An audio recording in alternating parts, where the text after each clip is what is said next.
ورحمۃ اللہ وبرکاتہ۔ الحمد للہ وکفا وسلام علی حبیبہ المصطفیٰ، اما بعد فاعوذ باللہ من الشیطان الرجیم، بسم اللہ الرحمن الرحیم۔ مثل الذین ينفقون اموالهم فی سبیل اللہ کمثل حبۃ انبتت 7 سنابل فی کل سنبلۃ 100 حبۃ واللہ یضاعف لمن یشاء واللہ واسع علیم۔ صدق اللہ مولانا العظیم۔ بارگاہ رسالت مآب صلی اللہ تعالی علیہ وسلم میں درود پاک کا ہدیہ پیش کریں۔ اللہم صلی علی سیدنا و مولانا محمد معدن الجود والکرم وآلہ واصحابہ الکرام وابنہ الکریم وبارک وسلم صلاۃ دائمۃ سرمدا ابدا۔ عزیزان گرامی وقار، اسلامی تاریخ کے خلافت کے دور کا یہ تیسرا مرحلہ ہے جب سیدنا عمر ابن خطاب رضی اللہ تعالیٰ عنہ کی شہادت ہو چکی تھی، اور یہ ایسا مرحلہ ہے کہ سیدنا عمر فاروق رضی اللہ تعالیٰ عنہ کی شہادت کے بعد ایک بہت بڑی ذمہ داری امت پر عائد ہو چکی تھی، کیونکہ اسلام کی سرحدیں کافی دور تک جا چکی تھیں۔ جیسے کہ فتوحات اسلامیہ میں نے عرض کیا ہے، ملک شام، ایران، یمن، مصر، فلسطین، یہ سارے علاقے دائرہ اسلام میں آ چکے تھے، حتیٰ کہ آذربائیجان تک کا علاقہ۔ دور فاروقی میں اسلام وہاں تک پہنچ چکا تھا، اور صحابہ اکرام رضوان اللہ تعالی علیہم اجمعین نے وہاں تبلیغ اسلام شروع فرمائی اور پرچم اسلام لہرایا۔ اب 10 سال خلافت کے امور پر فائز رہنے کے بعد جب سیدنا عمر فاروق رضی اللہ تعالیٰ عنہ شہید ہوئے تو اب خلافت کا مسئلہ آتا ہے، کیونکہ سب سے اہم مسئلہ خلیفہ کا چننا، اپنے امیر کو مقرر کرنا، اور سارے لوگ اس سے راضی رہیں، یہ بہت اہم مسئلہ ہوتا ہے۔ تو سیدنا عمر فاروق رضی اللہ تعالیٰ عنہ کو جو مسجد میں مارا تھا ظالم ابو لولو فیروز مجوسی، وہ تو خودکشی کر کے ختم ہو گیا، لیکن 3 دن تک سیدنا عمر فاروق رضی اللہ تعالیٰ عنہ باحیات تھے۔ ان 3 دنوں کے اندر آپ نے کافی نصیحتیں کی، وصیتیں فرمائی۔ ان میں سے ایک وصیت یہ بھی تھی کہ آپ نے ایک شورا قائم کی تھی 6 صحابہ کی۔ اب خلیفہ کا انتخاب سب سے پہلے کیسے ہوا آپ کو میں بتاتا ہوں۔ اس سے قبل 2 خلیفہ عام مسلمانوں کی رائے سے متفق سب تھے، اس بات پر خلیفہ کا انتخاب ہوا، جیسے حضرت ابو بکر صدیق رضی اللہ تعالیٰ عنہ کا ہوا، اور حضرت عمر فاروق رضی اللہ تعالیٰ عنہ کا بھی۔ تمام صحابہ اس وقت جتنے موجود تھے، مہاجرین انصار، سب کا اتفاق تھا۔ یہ اور بات ہے کہ حضرت عمر فاروق کے متعلق حضرت ابو بکر صدیق رضی اللہ تعالیٰ عنہ نے پہلے سے اعلان کر دیا تھا۔ اب حضرت عمر کی شہادت کے بعد، بلکہ حضرت عمر نے اپنی شہادت سے پہلے 6 بڑے صحابہ جو 10 مبشرہ میں سے ہیں، جو رسول اللہ کے نہایت قریبی صحابہ تھے، ان کو طلب فرمایا۔ ان میں حضرت طلحہ ہیں، حضرت زبیر ہیں، حضرت سعد بن ابی وقاص ہیں، حضرت عبد الرحمن بن عوف ہیں، اور پھر حضرت عثمان غنی اور حضرت علی ابن ابی طالب کرم اللہ وجہہ الکریم۔ یہ 6 صحابہ 10 مبشرہ میں سے ہیں۔ ان کے متعلق رسول اللہ صلی اللہ علیہ وسلم نے دنیا میں ہی جنت کی بشارت دی ہے، اور یہ معزز تھے، سابقین اولین میں سے تھے، یعنی سب سے پہلے اسلام لانے والوں میں سے تھے۔ حضرت عمر فاروق رضی اللہ تعالیٰ عنہ نے ان 6 سے کہا کہ تم سب اتفاق رائے سے مسلمانوں کے لیے امیر کا انتخاب کر لینا، کسی خلیفہ کا انتخاب کر لینا، اور زیادہ دن تک مسلمانوں کو الجھن کا شکار ہونے نہ دینا۔ یہاں تک کہ حضرت مغیرہ بن شعبہ رضی اللہ تعالیٰ عنہ ایک صحابی ہیں، ان کو، حضرت ابو موسیٰ اشعری ایک صحابی، ان کو حضرت عمر فاروق رضی اللہ تعالیٰ عنہ نے ایک گھر کے دروازے پر جمع کر دیا تھا۔ یہ 6 صحابہ اندر ہیں اور کچھ مہاجرین اور انصار صحابہ ہیں۔ کہ کسی بھی باہر والے شخص کو یہاں اندر آنے نہ دینا جب تک کہ یہ لوگ خلیفہ کا انتخاب نہ کر لیں، فتنہ ہو سکتا ہے، نئے لوگوں کا شامل ہونا فتنے کا سبب بنتا ہے۔ حضرت عمر فاروق رضی اللہ تعالیٰ عنہ کی یہ بڑی دور اندیشیاں ہیں۔ میں ابھی اور بھی آپ کو بتاؤں کہ ان کی سیاست کیسے تھی حضرت عمر فاروق کی، جس کی وجہ سے معاملات کتنے ٹھیک ٹھاک تھے۔ 6 لوگوں کے اوپر آپ نے یہ ذمہ داری چھوڑی، اب انتخاب کیسے ہوا، خلیفہ کو کیسے منتخب کیا گیا، کیسے الیکٹ کیا گیا یا سیلیکٹ کیا گیا؟ اس کا طریقہ یہ رہا کہ حضرت عبد الرحمن بن عوف، ان کا بڑا کردار ہے، اس میں بڑا اہم رول ہے۔ یہ پہلے مدینہ طیبہ میں مہاجرین اور انصار صحابہ کے پاس قریب جا جا کر کے ان کی رائے لیتے تھے۔ تم بتاؤ تمہاری رائے کیا ہے، تم بتاؤ تمہاری رائے کیا ہے، رسول اللہ صلی اللہ علیہ وسلم کے اصحاب میں سب سے افضل اب کون ہے اور کس کو خلیفہ ہونا چاہیے؟ تو اکثر مہاجرین اور انصار حضرت عثمان غنی کے بارے میں کہتے تھے کہ حضرت عثمان بن عفان کو ہونا چاہیے، کیونکہ وہ داماد رسول بھی ہیں اور اسلام پر ان کا بڑا احسان ہے امت پر، اور بڑے فیاض ہیں، سخی ہیں۔ اس اعتبار سے اب اس کے بعد سب کی رائے لے کر کے حضرت عبد الرحمن بن عوف آئے اور پھر حضرت عمر فاروق کا انتقال ہو گیا۔ پھر یہ 6 لوگ بیٹھے ہیں تو عبد الرحمن بن عوف کھڑے ہوئے، کہا میری تو خواہش نہیں ہے خلیفہ بننے کی۔ حضرت عمر نے 6 لوگوں کا نام دیا تھا کہ 6 میں سے کوئی بھی ایک منتخب کر لو، میری تو خواہش نہیں ہے خلیفہ بننے کی۔ تو ان کی بات پر حضرت سعد بن ابی وقاص کھڑے ہوئے کہا میری بھی خواہش نہیں ہے خلیفہ بننے کی۔ 2 تو نکل گئے۔ اس کے بعد حضرت عبد الرحمن بن عوف نے کہا یہ تعداد کو اور کم کرنا چاہیے۔ حضرت زبیر سے پوچھا آپ کی کیا خواہش ہے؟ کہا کہ میں اپنے لیے نہیں، حضرت علی کے لیے میں اپنے آپ کو ترجیح دیتا ہوں۔ سجیسٹ کیا کہ میری طرف سے حضرت علی کرم اللہ وجہہ الکریم۔ حضرت طلحہ سے پوچھا گیا آپ کی کیا رائے ہے؟ انہوں نے کہا میں اپنی جو خواہش ہے یا میرے خلیفہ بننے کی اگر کسی نے امید رکھا ہو تو میں یہ سارا قربان کرتا ہوں حضرت عثمان غنی کے ہاتھ پر۔ 2 اور کم ہو گئے۔ حضرت طلحہ نے کہا میری خواہش نہیں ہے، میں حضرت عثمان کو سجیسٹ کرتا ہوں، اور حضرت زبیر نے کہا میں حضرت علی کو سجیسٹ کرتا ہوں۔ 4 کم ہو گئے یہ 6 کی شورا کی جماعت میں۔ پہلے 2 تو انہوں نے کہا ہم خلیفہ کے امیدوار ہے ہی نہیں۔ تو جب یہ 4 پیچھے ہٹ گئے تو اب حضرت علی اور حضرت عثمان 2 بچے تھے۔ حضرت عبد الرحمن بن عوف، اب ان دونوں کے درمیان کسی کو منتخب کرنا ہے۔ تو پہلے حضرت عثمان غنی کے پاس گئے، نہیں پہلے حضرت علی کرم اللہ وجہہ الکریم کے پاس گئے، کہا میں اللہ کے احکام اور رسول اللہ کی سنت پر اور آپ سے ہم سے پہلے جو گزر چکے 2 خلفاء کی سنت پر آپ سے بیعت لینا چاہوں، تو آپ کا کیا ارادہ ہے؟ حضرت علی رضی اللہ تعالیٰ عنہ نے فرمایا دیکھا جائے گا۔ آپ نے اتنا ہی جواب دیا۔ اور اس کے بعد حضرت عبد الرحمن بن عوف نے کہا کہ اگر میں آپ کی بیعت نہ کروں، حضرت علی سے پوچھا آپ حقدار ہیں، ابھی امیدوار ہیں؟ حضرت عبد الرحمن بن عوف خود کہتے ہیں اگر میں آپ کی بیعت نہ کروں تو آپ میرے لیے کس کو مشورہ دیں گے آپ کے علاوہ؟ حضرت علی نے کہا اگر آپ میرے ہاتھ پہ نہیں بیعت کرنا چاہتے ہیں تو میں مشورہ دیتا ہوں کہ عثمان بن عفان کے ہاتھ پہ بیعت کرو۔ حضرت عبد الرحمن بن عوف پھر حضرت عثمان کے پاس آئے، کہا میں اللہ کے احکام اور رسول اللہ کی سنتوں پر اور 2 پیشتر خلفاء کی سنتوں پر آپ سے بیعت لینا چاہوں۔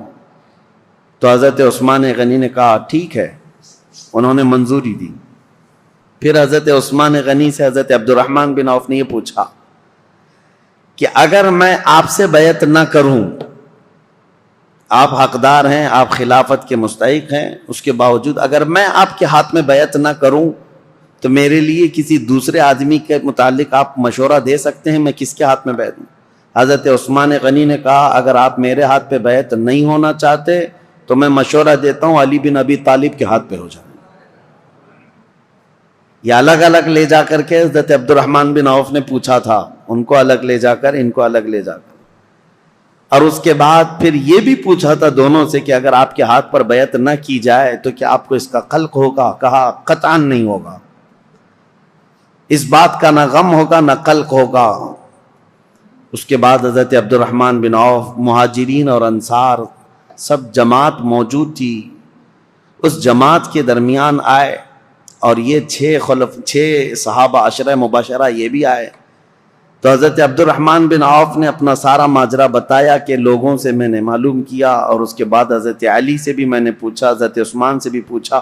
لوگوں نے پوچھا کہ کیا معلوم کیا، کیا پوچھا آپ نے لوگوں سے اور کیا آپ کو نتیجہ ملا؟ تو حضرت عبد الرحمن بن عوف نے کہا جو مجھے نتیجہ ملا وہ یہ ہے کہ حضرت عثمان کا ہاتھ پکڑتے ہیں اور کہتے ہیں میں اللہ اس کے رسول کے احکام پر ان کے ہاتھ پر بیعت کرتا ہوں. عبد الرحمن بن عوف رضی اللہ تعالیٰ عنہ کی بڑی عزت تھی. آپ نے جیسی ہی بیعت کیا، سیکنڈ نمبر پر سب سے پہلے حضرت علی کرم اللہ وجہہ الکریم نے بیعت کیا. کہا کہ ہم حضرت عثمان ابن عفان کو خلیفہ برحق تسلیم کرتے ہیں. اور اس کے بعد جوق در جوق مہاجرین اور انصار صحابہ کے جتنے بھی جماعتیں تھی، طبقے تھے، سبوں نے حضرت عثمان غنی کے ہاتھ پر بیعت کر لیا. اور بالاتفاق صحابہ کا اجماع ہوا اس بات پر، حضرت عثمان غنی کے ہاتھ پر سبوں نے بیعت کیا. لیکن ایک مسئلہ تھا، حضرت عثمان غنی رضی اللہ تعالیٰ عنہ خلیفہ تو مقرر ہو گئے. اس خلیفہ کے انتخاب میں تقریباً 15 سے 20 دن کا عرصہ گزر گیا. جب حضرت عثمان غنی رضی اللہ تعالیٰ عنہ تشریف لائے تو چونکہ آپ کی ولادت سے لے کر کے اب تک کے حالات اس سے قبل آپ نے سنا ہوگا، پھر مختصر میں آپ کو بتاؤں. مکہ مکرمہ میں شریف النفس تھے، طبیعت کے بڑے خلیق مزاج، اعلیٰ اخلاق کے تھے، شرم و حیا کے پیکر تھے. جہالت کے زمانے میں بھی کبھی آپ نے بتوں کی پوجا نہیں کی، نہ کبھی شراب نوشی کی، نہ کبھی جوا کھیلا، نہ کبھی گانا گایا. عربوں میں تو یہ سب چیزیں مشہور تھیں. اسلام لانے سے پہلے بھی آپ پاک باز تھے، عفت شعار تھے. حضرت عثمان خود کہتے ہیں کہ میں اسلام میں 3 نمبر پر داخل ہوا ہوں، اور حضرت ابوبکر صدیق رضی اللہ تعالیٰ عنہ کی تبلیغ پر 3 نمبر پر اسلام لانے والے حضرت عثمان غنی ہیں. اور عجیب اتفاق ہے کہ رسول اللہ کے بعد 3 نمبر پر خلیفہ بننے والے بھی عثمان ابن عفان. اسلام میں آنے میں بھی آپ کا 3 نمبر ہے، اور خلفائے راشدین میں بھی آپ کا 3 نمبر ہے. حضرت عثمان غنی رضی اللہ تعالیٰ عنہ حضور صلی اللہ تعالیٰ علیہ وسلم کے اصحاب الفیل کا جو واقعہ پیش ہے اس کے 7 سال بعد پیدا ہوئے تھے. 7 سال بعد، بعض حضرات نے کہا 6 سال بعد پیدا ہوئے. حضور صلی اللہ تعالیٰ علیہ وسلم کی بعثت کے 6 سال بعد پیدا ہوئے. اس اعتبار سے جب جوان ہوئے تو نبی پاک صلی اللہ تعالیٰ علیہ وسلم نے اپنی ایک بیٹی آپ کے نکاح میں دیا، حضرت ام کلثوم کو. اور ان کے انتقال کے بعد حضرت رقیہ کو، اور حضرت رقیہ کے انتقال کے بعد حضور صلی اللہ علیہ وسلم نے اپنی دوسری بیٹی حضرت ام کلثوم کو نکاح میں دیا. اور یہ حضرت عثمان غنی رضی اللہ تعالیٰ عنہ کے متعلق میرے آقا صلی اللہ علیہ وسلم کا فرمان علی شان ہے.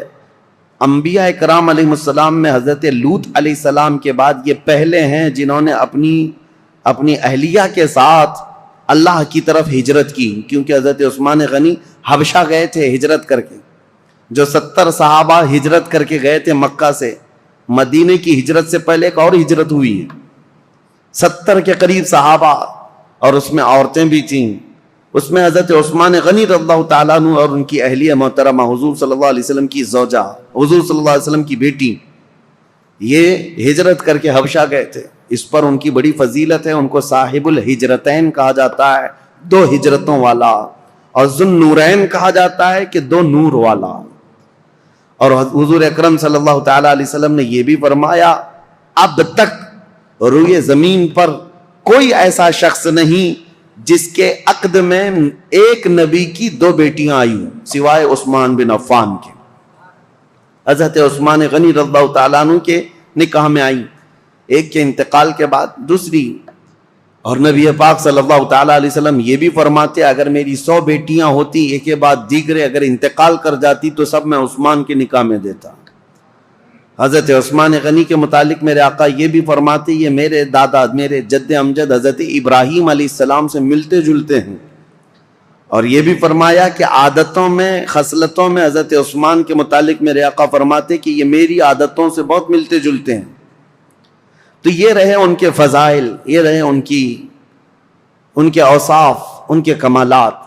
بلکہ ان کی فضیلتوں میں سب سے بڑی بات یہ ہے میرے آقا صلی اللہ تعالیٰ علیہ وسلم کی خود عادت کریمہ تھی.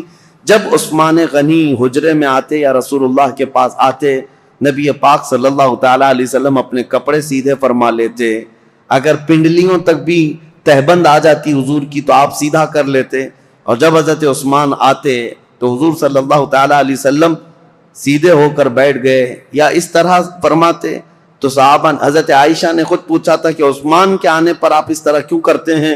میرے آقا صلی اللہ تعالیٰ علیہ وسلم فرماتے ہیں کیا میں اس شخص سے حیا نہ کروں جس سے اللہ کے فرشتے بھی حیا کرتے ہیں؟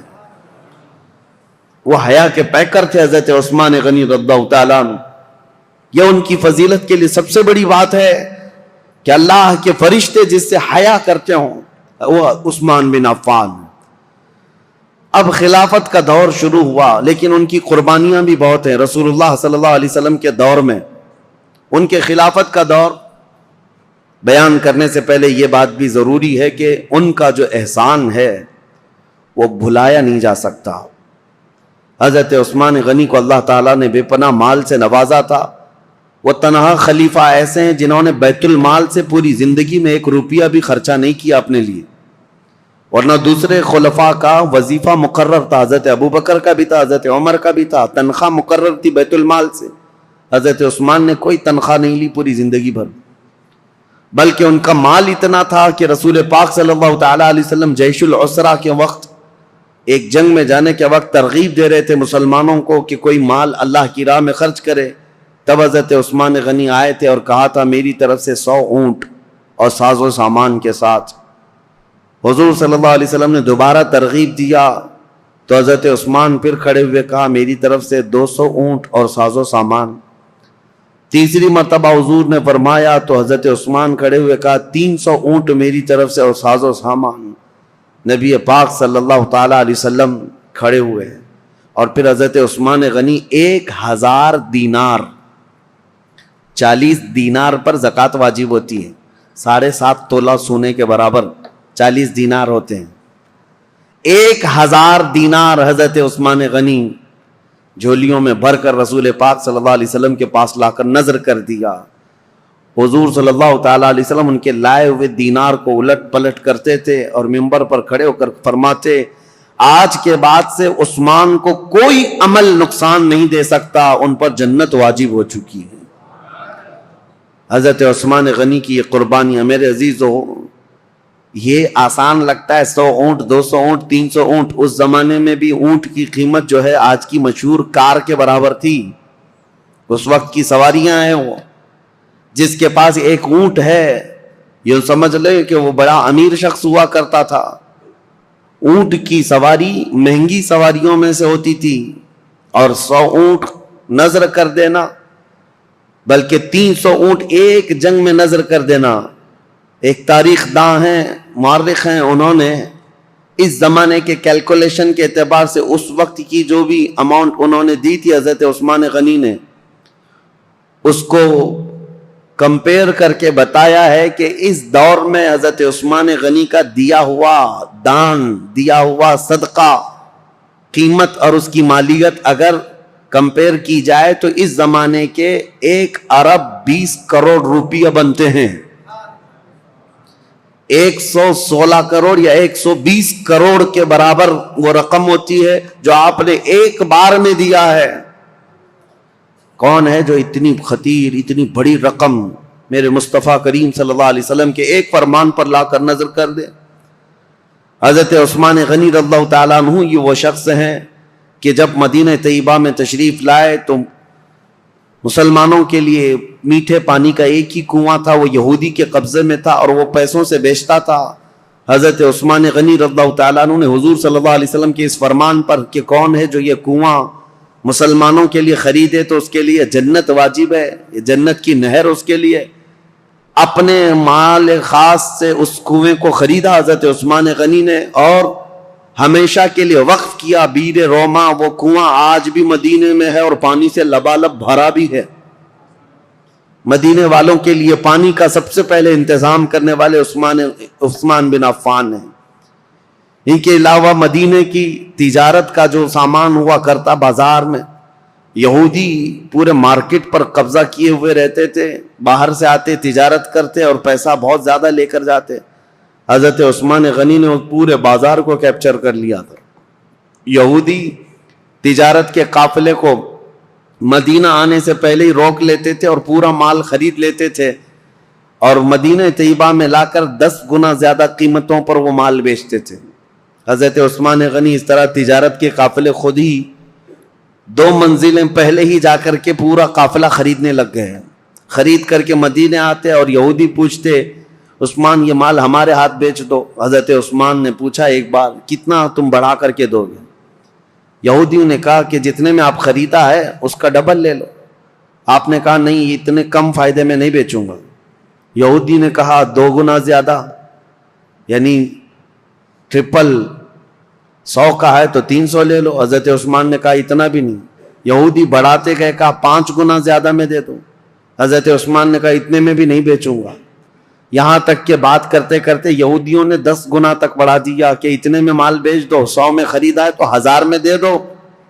اس سے زیادہ چیلنج کرتے ہیں ہم کہ تم سے یہ مال کوئی نہیں خرید سکے گا، نفع میں ہو بیچ دو۔ حضرت عثمان نے کہا نہ، مجھے اس سے زیادہ نفع چاہیے، اگر خرید سکتے ہو تو بتاؤ۔ یہودی عاجز آ گئے، 10 گنا زیادہ میں خریدنے پر بھی وہ نہیں دے رہے ہیں۔ دوسرے دن سب جب چلے گئے کہا کہ ہم نہیں خریدیں گے تمہارے مال کو۔ حضرت عثمان غنی مدینہ طیبہ میں ایک میدان میں وہ پورا غلہ اناج اور قافلے کا تجارت کا سامان سب اتارتے ہیں، اہل مدینہ کو آواز دیتے ہیں جس کو جو ضرورت ہے، جتنی ضرورت ہے وہ اس مال سے لے جا سکتا ہے۔ انفاق فی سبیل اللہ، جتنوں کو ضرورت تھی سبوں نے مال لے لیا۔ یہودی آئے اور پوچھا کہ کیا عثمان تم نے مال بیچ دیا؟ کہا ہاں۔ کتنے نفع میں؟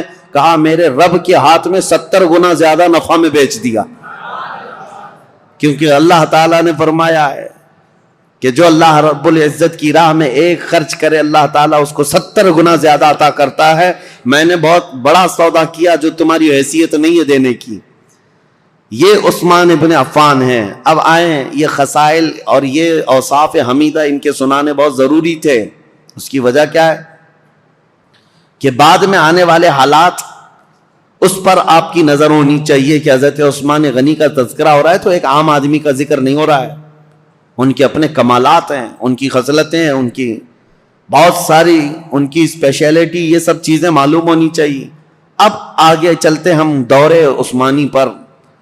حضرت عثمان غنی رضی اللہ تعالیٰ عنہ جیسے ہی خلافت کے منبر پر کھڑے ہوئے آپ کے لیے بڑے چیلنجز تھے۔ پہلا خطبہ آپ نے جو دیا وہ خطبہ یہ تھا کہ آپ نے اللہ اس کے رسول کے احکامات کی تعلیم اور تلقین کی اور اللہ سے ڈرایا لوگوں کو، اس کے بعد بول نہ سکے، کپ کپی آئی جسم میں اور کہا کہ اے لوگوں، کسی بھی آدمی کے لیے پہلی مرتبہ گھوڑے پر سوار ہونا بہت مشکل ہوتا ہے۔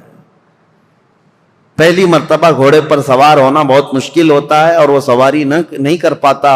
مجھے تم سبوں نے اس خلافت کے بوجھ پر یا خلافت کے تخت پر سوار کر دیا ہے، اور رہی بات خطبہ دینے کی، میرے پورے خاندان میں کوئی خطیب نہیں ہے، جیسی جیسی ذمہ داریاں آئیں گی میں خطبہ دے دوں گا۔ آج کے لیے اتنا ہی کافی ہے، اللہ کے فرائض پر عمل کرو، رسول اللہ کی سنتوں پر چلو، یہ کہہ کر کے آپ اتر آئے۔ اب دیکھیں چیلنجز کیا کیا تھے آپ کے زمانے میں جن سے آپ کو فیس کرنا تھا۔ سب سے پہلا دن تھا خلافت کا، تبھی آپ کے متعلق یہ بات آئی کہ حضرت عمر کے ایک بیٹے تھے عبید اللہ، حضرت عمر ابن خطاب فاروق اعظم کے بیٹے عبید اللہ۔ ہوا یہ تھا کہ حضرت عمر کو جس نے شہید کیا وہ ابو لولو فیروز مجوسی، وہ تو خود تلوار سے اپنے آپ کو مار کر مر گیا، خودکشی کیا، لیکن حضرت عبید اللہ کو یہ شک تھا کہ اس کے ساتھ اور بھی لوگ تھے، تو 2 لوگوں کو انہوں نے پکڑ لیا جو 2 باہر سے آئے ہوئے تھے، اور اس شک میں حضرت عبید اللہ نے وہ دونوں کو بھی قتل کر ڈالا کہ میرے باپ کے قاتل ہیں یہ۔ حضرت عمر کے قتل میں منصوبوں میں یہ شریک تھے، کیونکہ اس دن فجر کی نماز کی پہلی صف میں وہ 2 لوگ بھی موجود تھے۔ حضرت عبید اللہ نے قتل کر دیا دونوں، لیکن یہ مقدمہ حضرت عثمان کے پاس آیا کہ عبید اللہ نے جن کو قتل کیا وہ صرف شک کی بنیاد پر، حضرت عمر کے وہ قاتل نہیں ہیں۔ اب وہ دونوں کے خاندان کے لوگ بھی موجود تھے، سبوں نے کہا ان کا حضرت عمر کے قتل سے کوئی لینا دینا نہیں، لیکن ان کو عمر بن خطاب کے بیٹے نے قتل کر دیا ہے۔ حضرت عثمان نے ان کو طلب کیا، عبید اللہ کو، وہ حضرت عبید اللہ کو کھڑا کیا گیا، فیصلہ کیا کرنا ہے۔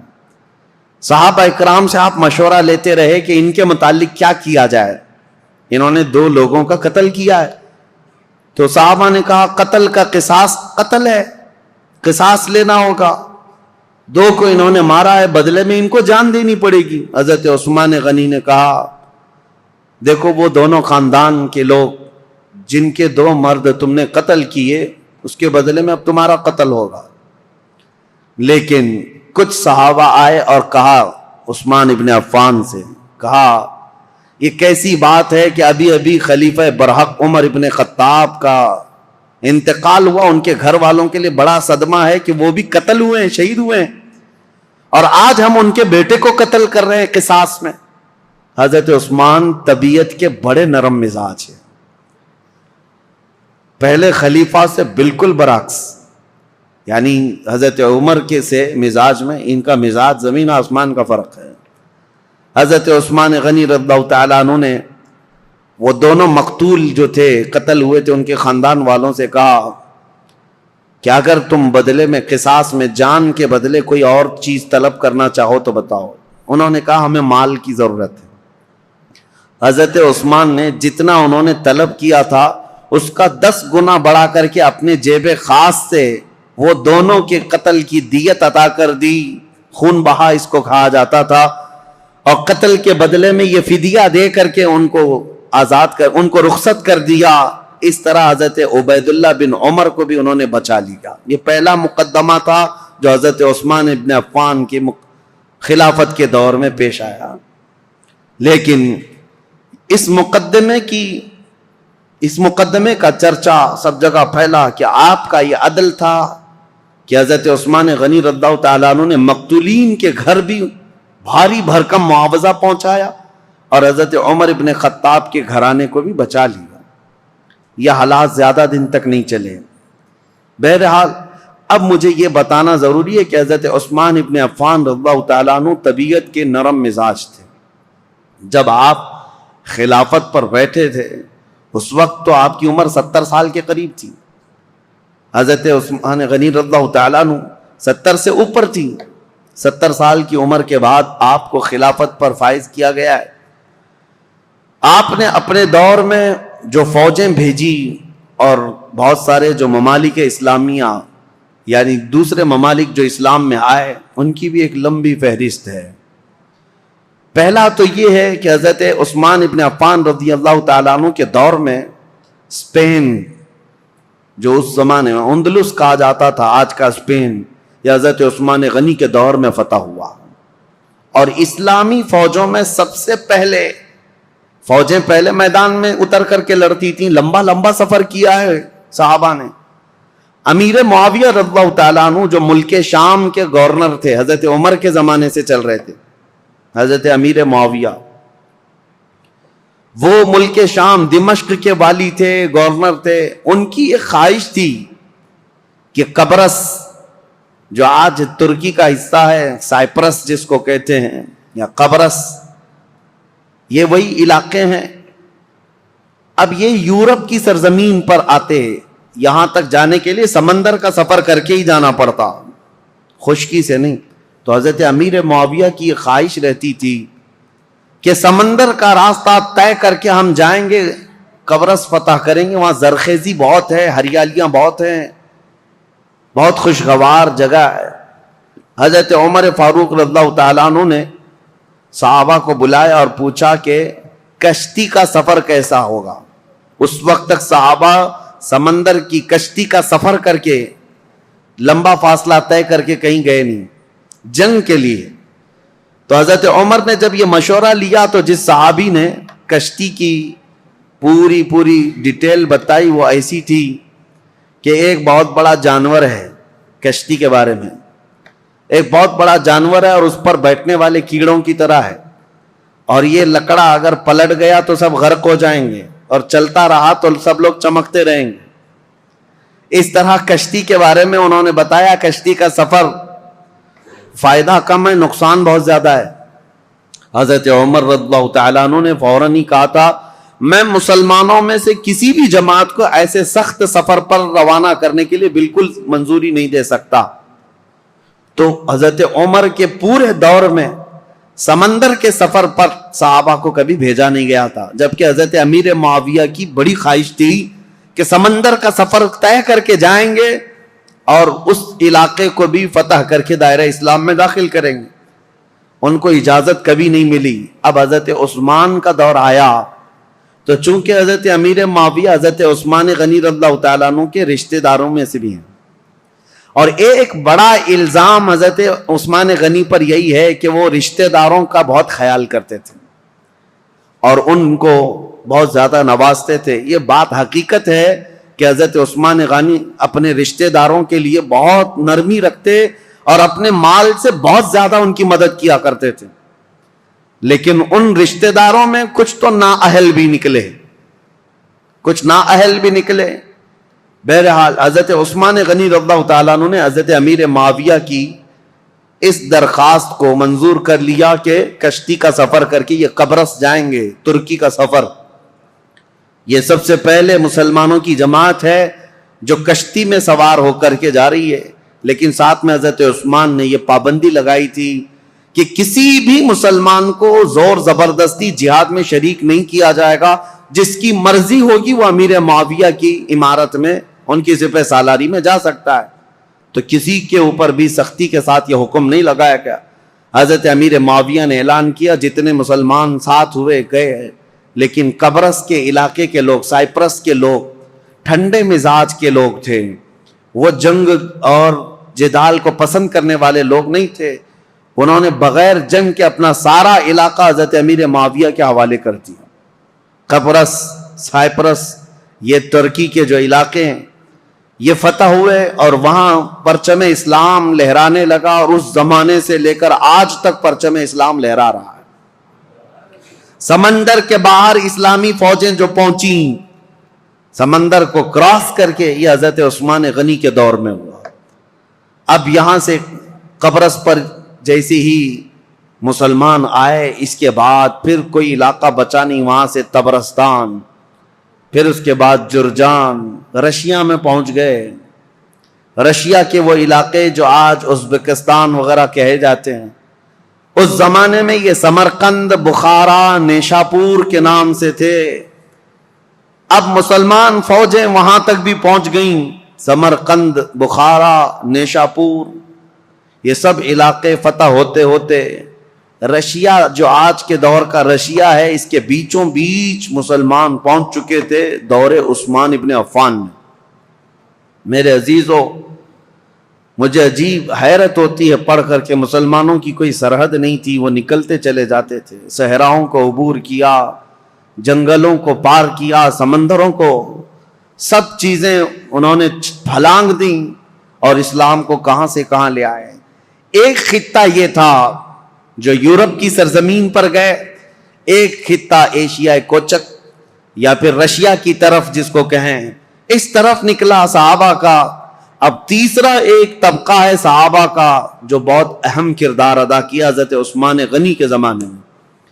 حضرت عثمان ابن عفان رضی اللہ تعالیٰ عنہ کے زمانے میں ایک صحابی ہیں حضرت عبداللہ بن عبید, ان کو سپہ سالاری تھی اور یہ اپنی جماعت لے کر کے سب سے پہلے سارے علاقے پھلانتے ہوئے, عبداللہ بن ابی سرح جو مصر میں آئے تھے, یہاں سے انہوں نے سب سے پہلے جو داخلہ کیا وہ افریقہ کے جنگلات میں اور بربر قوم کے سامنے اسلام کو لے کر پہنچ گئے. اب وہ تاریخ اگر میں آپ کو بتاؤں، بربر قوم کون ہے؟ بربر یہ لفظ ہی مشہور ہو گیا. جب کبھی کوئی بہت زیادہ سختی کرتا ہے تو اس کو کہتے ہیں ظلم و بربریت. ظلم اور بربریت یہ لفظ جو ہے نا مترادف ہے، ہم مانا ہے، ایک ہی معنی کا ہے. یہ جنگلوں میں رہنے والی ایک ایسی قوم جو کپڑے بھی نہیں پہنتی تھی اور انسان خور، آدم خور، انسانوں کا گوشت بھی کھا جانے والی قوم، اور ان کی زبان نہیں، نہ ادھر کبھی انسانوں میں ان کا آنا جانا ہے. وہ جنگلات میں رہنے والی قوم، اور ذرا برابر ان کے دل میں رحم نہیں، جس چیز کو دیکھیں مار ڈالیں، بہت سختی کے ساتھ مار ڈالیں. اور نہ ہی کوئی تہذیب، کوئی سلیقہ، نہ کوئی اخلاق، عام سی زندگی گزارتے، جانوروں کی طرح رہتے. بلکہ ان کے ہاں مردوں اور عورتوں کا اختلاط ایسے ہی ہوتا تھا جیسے جانوروں کا ہوتا ہے. یہ بربر قوم افریقہ کے جنگلات میں رہنے والی، اس قوم کے پاس بھولے بھٹکے اگر کوئی انسان پہنچ بھی جاتا تو ان کا لقمہ بن جاتا تھا. شام میں اس کا کباب بننے والا ہوتا، وہ اس کو بھون کر کھا جاتے تھے. اس سخت ترین قوم کے پاس جانا ایک بہت بڑا چیلنج تھا.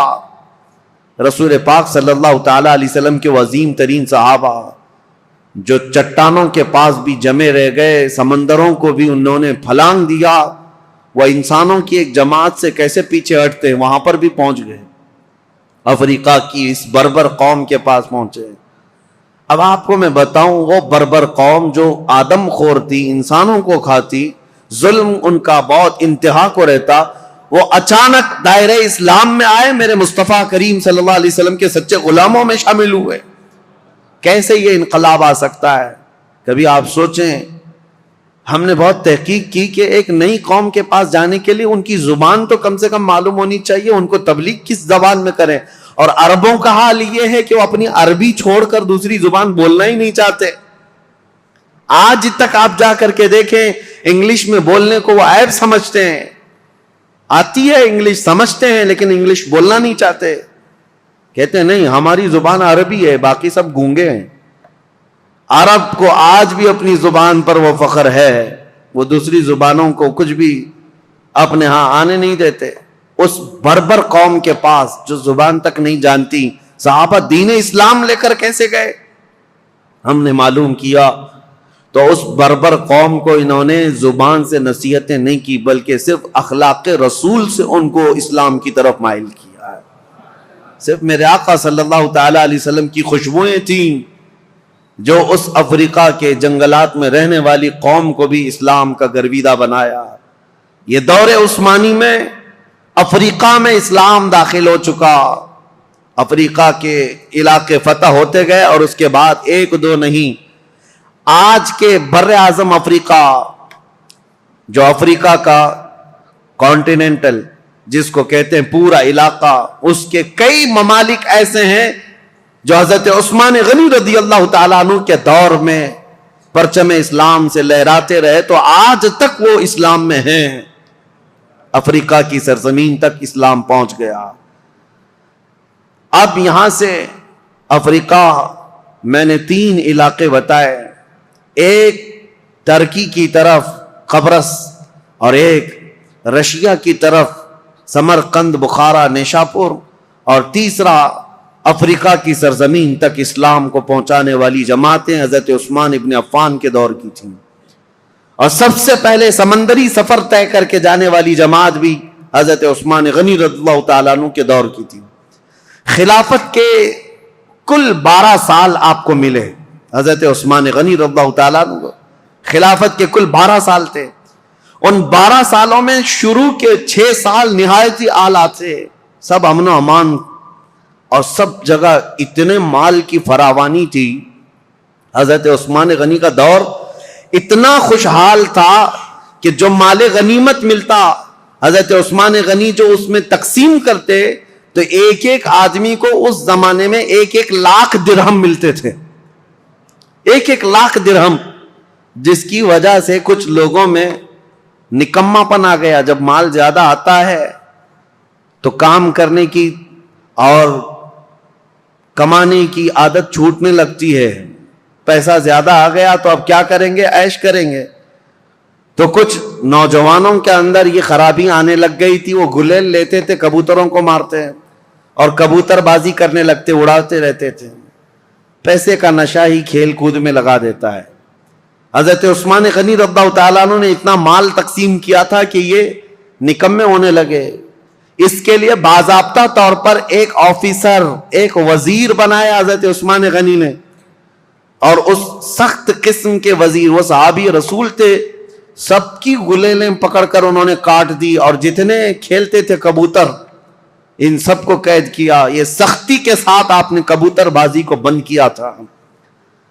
یہ صرف میں مثال کے لیے بتا رہا ہوں کہ فراوانی اتنی آئی، کشادگی اتنی آئی، خوشحالی اتنی آئی کہ ایک ایک شخص کو 1-1 لاکھ درہم ملا کرتے تھے مال غنیمت سے. اب یہ فراوانی آنے کے بعد ہی، اسی لیے کہتے ہیں نا، جب مال زیادہ ہوتا ہے تو لوگوں میں فتنے بھی بڑھنے لگ جاتے ہیں، فتنے بھی زیادہ ہونے لگتے ہیں.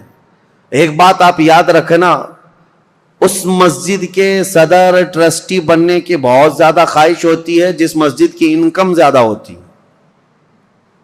بہت سارے لوگوں کا یہ حال ہے. کسی غریب مسجد میں ٹرسٹی بناؤ، دوسرے دن استعفیٰ دے کے بھاگا آئے گا، یہاں تو کچھ ہے ہی نہیں. بلکہ بار بار چندہ کر کر کے امام کو دینا پڑتا ہے، بار بار چندہ کر کے مسجد کو دیکھنا پڑتا ہے. غریب مسجد کا جلدی کوئی بننا نہیں چاہتا. ہاں، جس کی بہت ساری دکانیں ہیں، بہت سارا اس کا انکم کا آنا جانا لگا ہوا ہے، دیکھو کتنے امیدوار ہیں، ہر گلی میں ایک صدر کھڑا ہے. مال زیادہ ہے تو فتنے بھی زیادہ. جب مال زیادہ بڑھنے لگتا ہے تو سب کی آنکھیں بھی کھل جاتی ہیں کہ ہمیں بھی خدمت کرنے کا موقع ملے. سب بات یہی کرتے ہیں، ہم کو بھی خدمت کرنے کا موقع ملے. اس میں کس کی خدمت کا؟ پیٹ کی خدمت کا. یہ موقع بہت سارے لوگوں کو چاہیے ہوتا ہے. اسی لیے سیدنا ابو بکر صدیق اور حضرت عمر کے دور کا یہ حال تھا کہ وہ بیت المال میں 1 درہم بھی بچاتے نہیں تھے، بانٹ کر کے جھاڑو بھی جھاڑ دیتے تھے. یہاں مال رہے گا تو فتنہ نہ ہونے پائے. اب 2 چیزیں حضرت عثمان غنی رضی اللہ تعالیٰ عنہ کے دور میں آئی اور مسلمانوں پر ایک بہت برا اثر قائم کر گئیں. ایک تو یہ تھی کہ خوشحالی بہت زیادہ آئی. اب اسلام بہت دور دور تک جا چکا ہے. ظاہر سی بات ہے، اتنی دور تک ایک خلیفہ کی نگرانی میں چل رہا اتنا بڑا خطہ. یہ ضروری تو نہیں کہ ہر اسلام میں آنے والا سب مخلص ہی ہوگا. کئی فتنے بھی تھے، کئی نئے لوگ اس میں آ رہے تھے. اب حضرت عثمان غنی رضی اللہ تعالیٰ عنہ کے دور خلافت میں جو بڑے معاملات پیش آئے اس کی طرف میں آتا ہوں. دوسرا ایک کام یہ ہو گیا تھا کہ حضرت عمر کے زمانے میں ان کی دور اندیشی دیکھیں. حضرت عمر کی، حضرت عمر نے ایک پابندی لگائی تھی. جو بڑے بڑے صحابہ تھے قریش خاندان کے، ان سب کو پابندی لگا رکھی تھی حضرت عمر نے کہ کوئی بھی مدینے کے باہر جائے گا نہیں. کیوں جانتے ہیں؟ میں پڑھ کر کے حیرت میں تھا کہ حضرت عمر نے یہ پابندی کیوں لگائی تھی. شہزادوں کو بھی پابندی تھی، بڑے صحابہ کو بھی پابندی تھی کہ باہر جائیں گے تو نئے نئے علاقے ہیں اور رسول اللہ صلی اللہ علیہ وسلم کی رشتہ داری کا اعزاز لے کر یہ سب سر آنکھوں پر بٹھائیں گے اور ان کو اتنا چڑھائیں گے کہ خلیفہ کے خلاف بھڑکا بھی دیں گے، آپ ہی خلیفہ بن جائیں. ہر علاقے کا ایک پیر صاحب ہو جائے گا. حضرت عمر فاروق نے سب کو مدینے سے باہر جانے پر پابندی لگائی تھی کہ کوئی باہر نہیں جائیں گے. یہ ان کی دور اندیشی تھی. یہ نہیں ہے کہ مسلمانوں کا ایک خلیفہ پر متفق ہونا بہت ضروری ہے، ورنہ سب کا سب نظام درہم برہم ہو سکتا ہے. لیکن حضرت عثمان غنی نے یہ پابندی ہٹا دی تھی. اب ہوا یہ کہ جو بھی صحابی قریش خاندان سے باہر جاتے تھے، جو نئے علاقے اسلام میں آئے تھے، وہ جوک در جوک انہیں دیکھنے کے لیے آتے تھے. یہ رسول اللہ کے خاندان کے ہیں، یہ رسول پاک صلی اللہ تعالی علیہ وسلم کے اہل بیت میں سے ہیں، قریش سے ہیں، اور سب ان کے پاس جمع ہوتے. وہی جو دور اندیشی حضرت عمر کے زمانے میں تھی. حضرت عثمان غنی نے یہ سب چیزیں ہٹائی اور اس کے بعد سب یہ چیزیں پھیلنے لگیں. صحابہ جو مدینے میں رہنے والے تھے وہ باہر جانے لگے. تو صحابہ کے دلوں میں اگرچہ بات نہیں آئی لیکن کچھ نہ کچھ جماعتیں بننی شروع ہو گئیں الگ الگ خیالات کے. حضرت عثمان غنی رضی اللہ تعالیٰ عنہ کے دور میں کچھ چیزیں ایسی آئیں جس کو آج تک یہودی اور عیسائی انگلی اٹھاتے ہیں ان کی خلافت کے دور کے متعلق. ان کو کہتے ہیں وہ کمزور خلیفہ تھے. نہیں، وہ بہت مضبوط خلیفہ تھے لیکن مزاج کے بڑے نرم تھے. مزاج کے بڑے نرم تھے. 6 سال آپ کی خلافت کے گزرے تھے. اس کے بعد کچھ ایسے معاملات پیش آئے کہ کچھ صحابہ جو کچھ علاقے کے گورنر تھے حضرت عثمان غنی نے ان کو معزول کر دیا. جیسے حضرت ابو ذر غفاری ملک شام میں کچھ علاقے کے گورنر تھے، آپ نے خط لکھ کر ان کو معزول کر دیا. حضرت عبداللہ بن مسعود بڑے صحابی ہیں، فقیہ صحابی، ان کو حضرت عثمان غنی نے معزول کر دیا. اور ان کے علاوہ حضرت ابو موسیٰ اشعری، حضرت مغیرہ بن شعبہ کوفہ کے والی تھے، ان کو آپ نے وہاں سے معزول کر دیا. یہ کبار صحابہ، بڑے بڑے صحابہ تھے. حضرت عثمان غنی نے جیسے ان کو معزول کیا لوگوں میں ایک الگ سی بات پھیلنے لگ گئی. حضرت عثمان غنی کے متعلق لوگوں میں یہ توہمات پھیلنے لگ گئے کہ کبار صحابہ، کابر صحابہ کو انہوں نے ہٹا دیا. اور اتفاق ایسا تھا ان صحابہ کی جگہ پر جن کو نیا گورنر بنایا گیا تھا وہ کہیں نہ کہیں سے حضرت عثمان غنی کے رشتہ دار ہو جاتے. تو یہ الزام آپ کے اوپر تھا کہ آپ نے اکابر صحابہ کو ہٹا کر اپنے گھر والوں کو سب جگہ بٹھایا. حالانکہ یہ الزام نہایت غلط ہے. حضرت عثمان غنی نے جس کو بٹھایا اس جگہ کا جو اہل تھا یا لائق تھا اسی کو بٹھایا. اور کئی لوگوں کو جو آپ نے عبداللہ بن ابی سرح، حضرت عمرو بن عاص جنہوں نے پورا مصر فتح کیا ہے ان کو بھی معزول کر دیا تھا حضرت عثمان نے. یہ سوال آپ سے کیا بھی گیا ہے کہ اتنے بڑے بڑے جگہوں پر آپ نے معزول کر دیا، حالات بدل جائیں گے، کیا ہوگا؟ ہر ایک کا جواب تھا، ہر ایک کا جواب تھا. اگر میں بتاؤں، حضرت مغیرہ بن شعبہ جو کوفہ کے گورنر تھے ان کو اس لیے ہٹایا کہ حضرت عمر نے انتقال سے پہلے ہی وصیت کر دیا تھا کہ میرے بعد جو آئے مغیرہ بن شعبہ کو کوفہ کے گورنر سے برخاست کر دیا جائے. وہ حضرت عمر کی وصیت تھی. اور حضرت عبداللہ بن مسعود نہایت عمر دراز ہو چکے تھے، بوڑھے ہو چکے تھے. تو حضرت عثمان نے ان کے بڑھاپے کی وجہ سے کہ کام کاج میں دقت آئے گی معزول کیا. حضرت ابو ذر غفاری ایک ایسے صحابی ہیں کہ ان کا تو حال ایسا تھا کہ وہ کمانے ہی کے لیے کسی کو نہیں کہتے تھے، مال جمع کرنے کے قائل ہی نہیں تھے. اور بار بار لوگوں میں واز یہی کرتے تھے جو بھی مال کماتا اس کی وعید میں لمبا واز کرتے، بیان کرتے. حضرت امیر معاویہ ملک شام میں تھے، وہاں سے خط لکھا حضرت عثمان غنی کو کہ یہ ابو ذر غفاری جتنے بھی خطبے دیتے ہیں، واز کرتے ہیں، اس سے تو کوئی آدمی کمانے جانا ہی نہیں چاہتا ہے.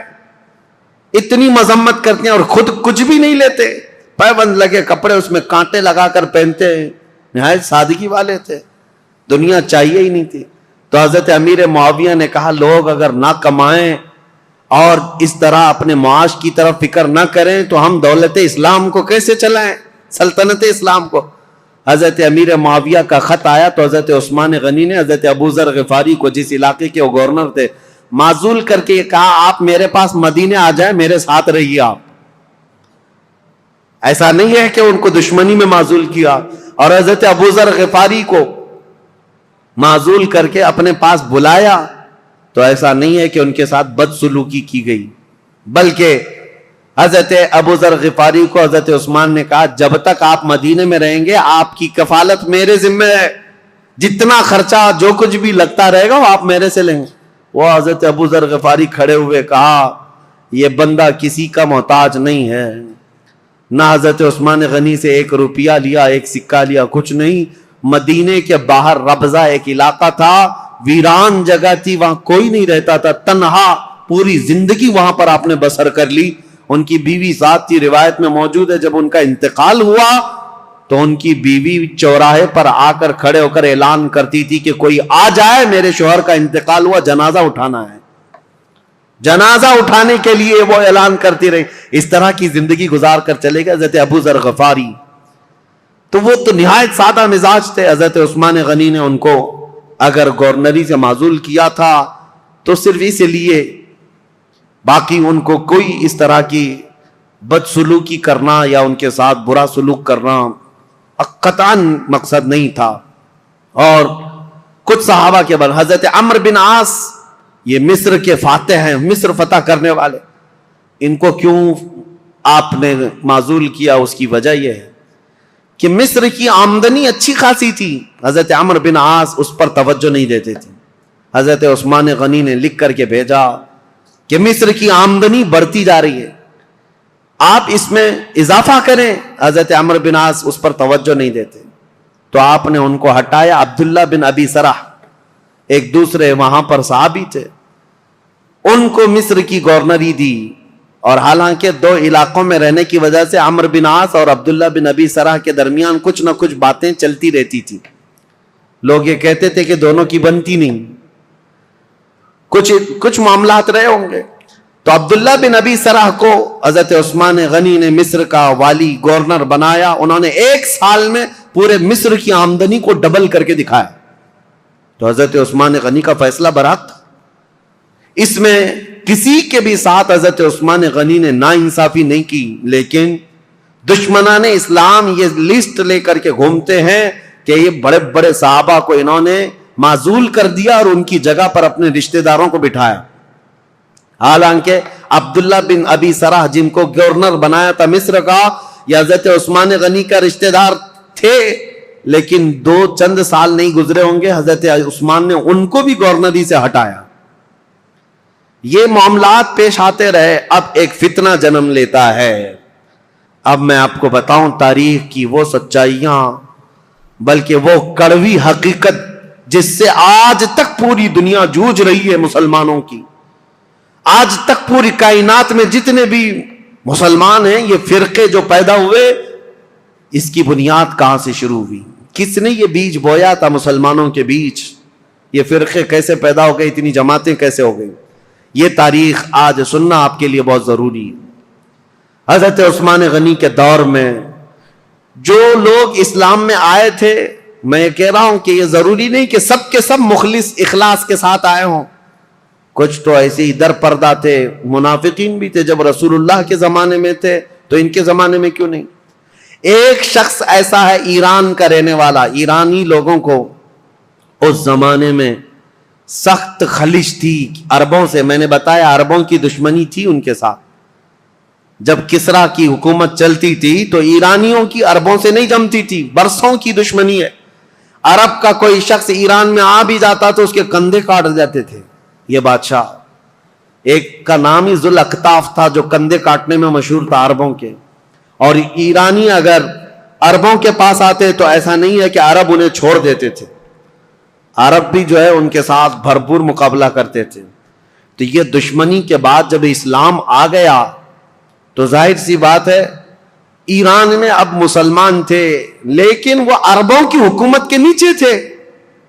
حکومت کون کر رہا تھا ان کے اوپر؟ عرب کر رہے تھے. اور اسی ایران کے رہنے والے ایک باشندے کی بات تاریخ میں نے اس سے قبل بھی بیان کیا، لیکن آج بھی نوجوانوں بہت توجہ سے سننا اور تاریخ کا یہ نام ہمیشہ یاد رکھ لینا. عبداللہ بن سبا، ایک یہودی شخص، یہودی بھی اسلام میں آئے ہیں، عیسائی بھی آئے. یہودی تھا، یہ اسلام لایا. عبداللہ بن سبا، یاد رکھو عبداللہ بن سبا، یہ اسلام لایا. اور اسلام لانے کے بعد یہ مسلمانوں کی جماعت میں آیا، لیکن پکا مسلمان نہیں تھا، یہ یہودی ہی تھا. اس نے دیکھا کہ ان عربوں کی حکومت پوری دنیا میں پھیلتی جا رہی ہے. انہوں نے ایران کو فتح کر لیا، شام کو فتح کر لیا، روم کو فتح کر لیا. دل کے اندر جو کڑن تھی اور اس کا بدلہ لینے کے لیے ہمیشہ اس بات کے اندر انتظار میں رہتا تھا کہ کوئی کمی ان کی نظر آ جائے جس کو لے کر کے مسلمانوں میں ہم جماعتیں بنا دیں. تو عبداللہ بن سبا یہ وہ پہلا شخص ہے جو اسلام میں فتنہ انگیزی شروع کرنے کے لیے کیا کیا؟ حضرت عثمان غنی کی کمیاں گنانا شروع کیا جماعتوں میں جا جا کر کے، اس کی فتنہ انگیزیاں جب بصرہ میں پہنچی، بصرہ ایک شہر ہے عراق کا، تو حضرت مغیرہ بن شعبہ وہاں پر موجود تھے، تو انہوں نے اس کو شہر بدر کر دیا، وہاں سے نکال کر بھیج دیا۔ وہ کوفہ آیا، کوفہ کے جو والی تھے ان کو بھی سعید بن عاص، ان کو جب خبر ملی تو کوفہ سے بھی اس کو بھگا دیا گیا۔ عبداللہ بن سبا اب مصر پہنچا۔ مصر آنے کے بعد مصر کے نئے جو لوگ اسلام میں آئے تھے ان کے دلوں میں یہ بات ڈالنا شروع کیا کہ عثمان جو ہے ایک کمزور خلیفہ ہیں اور صرف رشتہ داروں کا خیال کرتے ہیں، اپنے رشتہ داروں کے لیے وہ بہت زیادہ پیسہ بھی دے دیتے ہیں، نذرانے بھی دیتے ہیں، جبکہ حضرت عثمان غنی اپنے رشتہ داروں کو جو مال دیتے تھے وہ بیت المال سے نہیں، وہ اپنے جیب خاص سے دیتے تھے، ان کا مال ہی اتنا تھا، وہ دیتے تھے، نوازتے تھے۔ اب میں آپ کو بتاؤں عبداللہ بن سبا کا یہ فتنہ اثر کرنے لگ گیا لوگوں میں، مسلمانوں میں یہ بات آنے لگ گئی اپنے خلیفہ کے متعلق۔ اب انقلاب انقلاب نام سے کچھ نعرے شروع ہو گئے۔ کہاں پر؟ کوفہ میں انقلاب کے نام سے نعرے شروع ہوئے۔ حضرت سعید بن عاص ایک صحابی ہیں، وہ کوفہ کے گورنر تھے، انہوں نے دیکھا یہ کوفہ میں کیا ہو رہا ہے، لوگ روزانہ جیسے یہ پلے کارڈ لے کر کے اتر جاتے ہیں، اس زمانے میں وہ احتجاج کرتے رہتے تھے کہ ہم کو ایک نئی چیز چاہیے، تبدیلی چاہیے، انقلاب چاہیے۔ تو سعید بن عاص نے حضرت عثمان کو یہ لکھ کر بھیجا، کوفہ والے شاید مجھے پسند نہیں کرتے ہیں، یہ ابو موسیٰ اشعری کو پسند کرتے ہیں۔ تو حضرت عثمان غنی نے ان کو معزول کر دیا، سعید بن عاص کو کہا کہ تم اتر جاؤ، کوفہ والوں کی پسند کے مطابق ابو موسیٰ اشعری کو گورنر بناؤ۔ گورنر تو بنایا لیکن کوفہ والوں کی وہ خواہش نہیں تھی، ابو موسیٰ اشعری بھی گورنر بنے لیکن فتنہ ٹھنڈا نہیں ہوا، انقلاب انقلاب، کیونکہ یہودیوں کا ڈالا ہوا بیج تھا، انہیں پورے خلافت کو ہلانا تھا، خلافت کے نظام کی دشمن قوم اس دور میں بھی سب سے بڑی کوئی دشمن قوم ہے تو یہودی قوم ہے۔ میں آپ کو بتاؤں، مولانا محمد علی جوہر، مولانا شوکت علی، یہ آزادی کے موقع کے جو مشہور نام ہے، آپ کو پتا ہوگا، ان کی کتاب میں ایک بات انہوں نے لکھی ہے، وہ خلافت جب ختم ہو رہی تھی ترکی کی خلافت عثمانیہ، اگرچہ نام سے خلافت قائم رہی، اور جب وہ ختم ہو رہی تھی تو یہ بیچارے دوڑ رہے تھے، بھاگ رہے تھے کہ نہیں خلافت کو قائم کرنا ہے کسی نہ کسی کو، اور خلافت کمیٹیاں ہندوستان میں بھی بنائی تھی، بھائی کلہ میں آج بھی موجود ہے خلافت ہاؤس، یہ اس دور کا بنا ہوا ہے، اور آج بھی میلاد شریف کا جلوس جو ہے وہ خلافت ہاؤس سے نکلتا ہے، ممبئی والوں کو پتا ہے نہیں پتا معلوم نہیں، خلافت ہاؤس آج بھی ہے بھائی کلہ میں۔ خلافت کو قائم کرنے کے چکر میں وہ دوڑتے رہے، کیوں؟ ان کی بتائی ہوئی ایک بات بتا رہا ہوں، یہودیوں نے کہا تھا، ایک بڑے یہودی دانشور نے ان سے کہا تھا ہمیں مسلمانوں کی نماز سے، ان کے زکوٰۃ سے، ان کی قربانیوں سے، ان کی ٹوپی داڑھی سے، ان کی مسجدوں سے کوئی بھی نفرت نہیں، کوئی مذائقہ نہیں، وہ جتنی نمازیں پڑھنا ہے سب پڑھیں، لیکن ہم چاہتے ہیں مسلمانوں میں دو باتیں کبھی نہ آئیں، ایک دو لفظ کبھی نہ آئیں، یہودی یہ چاہتے ہیں مسلمانوں کی زبان پر دو لفظ کبھی نہ آئے، ایک جہاد کا لفظ نہ آئے، دوسرے خلافت کا لفظ نہ آئے۔ پوری دنیا سے انہوں نے یہ دو ناموں کو مٹانے کے لیے ایڑی چوٹی کا زور لگایا۔ یہودی آج سے نہیں، عبداللہ بن سبا کے زمانے سے، عبداللہ بن سبا یہ وہ فتنہ ہے جو خلافت کو ہلانے کے لیے آیا تھا، پوری خلافت کو وہ مدینہ طیبہ کی درہم برہم کرنا چاہتا تھا، اس کے لیے وہ فیلڈ بنانا شروع کیا، اور آپ کو پتا ہے اسی طرح کا یہودی تھا لارنس آف عربیہ جس کو کہتے ہیں، جس نے خلافت عثمانیہ کو ہمیشہ کے لیے اس دنیا سے ختم کیا ہے، عربوں کو اٹھایا ترکیوں کے خلاف، اور پورے عرب میں ایک ایسا فتنہ مچایا۔ لارنس آف عربیہ جو انگلینڈ کا باشندہ، وہ عربی اتنی اچھی بولتا تھا کہ جو اصل عرب ہے وہ نہیں بول پاتے تھے، اور عربوں میں رہ کر کے ان کے مزاج میں یہ بات ڈالا تھا کہ تم عرب ہو اور ترکی تم پر آ کر حکومت کرتے ہیں۔ بغاوت ایسی کی تھی کہ ترکیوں کے خلاف عرب کی لڑائی چلی 1920 سے لے کر 1930 تک، اور ترکی عرب کا پورا علاقہ چھوڑ کر چلے گئے، اور اس کے بعد یہ سعودی عرب قائم ہوا ہے۔ سعودی نام ہی نہیں تھا، عرب شریف ہے، حجاز تھا، نجد تھا، اور اصل عرب یمن کہلایا جاتا تھا، سب ڈیوائیڈ ہو گئے، ترکی چلے گئے۔ اس ڈیوائڈیشن میں بھی سب سے بڑا رول یہودیوں کا تھا، اور یہ یہودی فتنہ حضرت عثمان غنی کے زمانے میں شروع ہوا ہے. اسی لیے تاریخ بتانا مجھے بہت ضروری ہے. عبداللہ بن سبا نے کیا کرنا شروع کیا؟ مصر کے لوگوں میں، کوفہ کے لوگوں میں، بصرہ کے لوگوں میں یہ بات ڈالنی شروع کی کہ خلافت کے زیادہ حقدار تو حضرت علی ہیں، اہل بیت ہیں، رسول اللہ کے گھر والے ہیں. اہل بیت کی محبت کے نام پر وہ ایک ایسا فتنہ لوگوں میں شروع کیا، جبکہ اسے نہ اہل بیت سے محبت تھی نہ صحابہ سے محبت تھی. وہ تو اسلام لایا ہی تھا بظاہر دکھانے کے لیے، اصلی وہ تو یہودی تھا. لیکن اس کو کہتے ہیں سبائی فتنہ. عبداللہ بن سبا ہے تو سبائی فتنہ. اس سبائی فتنے کا اثر تو اس زمانے کے بڑے بڑے مسلمانوں میں ہو گیا تھا، تابعین میں. کچھ صحابہ بھی سوچنے لگ گئے تھے کیا ہو رہا ہے، ایسے حالات پیدا کر دیا. اب سنی حضرت عثمان غنی رضی اللہ تعالیٰ عنہ کے دور کا آخری حصہ تھا. فتوحات اسلامیہ 6 سال تک تو چلتی رہی، لیکن آخری جو 6 سال ہیں وہ فتنوں میں ہی گئے. ایسے فتنے کہ کبھی انقلاب کے نام پر وہاں جماعت کھڑی ہو رہی، کبھی انقلاب کے نام پر یہاں، اور حتیٰ کہ یہ لوگ مطالبہ کرنا بھی شروع کر دیے کہ عثمان بن عفان کو کرسی سے ہٹایا جائے. لیکن مدینے میں جو صحابہ تھے وہ اس کے سخت خلاف تھے، کسی کو آواز اٹھانے نہیں دیتے تھے. مدینے میں جو صحابہ اکابر صحابہ تھے وہ جانتے تھے خلافت کو ہلانے کا مطلب ہے پورے خطہ اسلام کو ہلا دینا. پھر جو علاقے مسلمانوں کے زیر نگی آئے ہیں وہ سب کے سب پھر واپس چلے جائیں گے. رعب و دبدبہ پورے خطوں پر ایسا قائم تھا خلیفہ وقت کا، کسی کی مجال نہیں ہوتی تھی. تو خلافت کو ہلانا مطلب اتنے بڑے خطے کو، کہاں نیشاپور، سمرقند، بخارا، قبرص، ترکی اور افریقہ کی سرزمین تک جو خلافت کا دائرہ پھیلا ہے، ایک ہی خلیفہ ہے. اور ایک پلر کو ہلانے کا مطلب سمجھتے ہیں. صحابہ جو مدینے کے تھے وہ اس باریکی کو سمجھتے تھے، لیکن جو نئے آئے ہوئے تھے، جوان لوگ تھے، یہ جوش میں اڑے جا رہے تھے، اڑے جا رہے تھے. اور اس کے بعد یہ فتنہ ابھرتا ہوا یہاں تک پہنچا کہ مصر میں عبداللہ بن ابی سرح، جس کے بارے میں بتا رہا ہوں، یہ حضرت عثمان غنی رضی اللہ تعالیٰ عنہ کا رشتہ دار بھی تھا. اس کے خلاف مصر کے بہت سارے لوگوں نے شکایتیں کی کہ یہ بہت سختی کرتا ہے، ایسا ہے، فلاں ہے. بہت ساری شکایتیں آتی رہیں. حضرت عثمان غنی رضی اللہ تعالیٰ عنہ اس وقت ان شکایتوں کی طرف نظر نہیں فرماتے تھے. یہاں تک کہ ایک بار حضرت محمد بن ابو بکر، اب سنی حضرت عثمان غنی رضی اللہ تعالیٰ عنہ کے دور کا یہ سب سے کڑوا واقعہ ہے، بہت کڑوا واقعہ. لوگ سنتے ہیں کربلا کی شہادت اور کربلا میں ہونے والے حالات، لیکن حضرت عثمان غنی کے آخری دور کا یہ واقعہ بہت ہی دردناک ہے. حضرت محمد بن ابو بکر جو صدیق اکبر کے بیٹے ہیں، یہ اور کئی صحابہ آئے مدینہ طیبہ میں.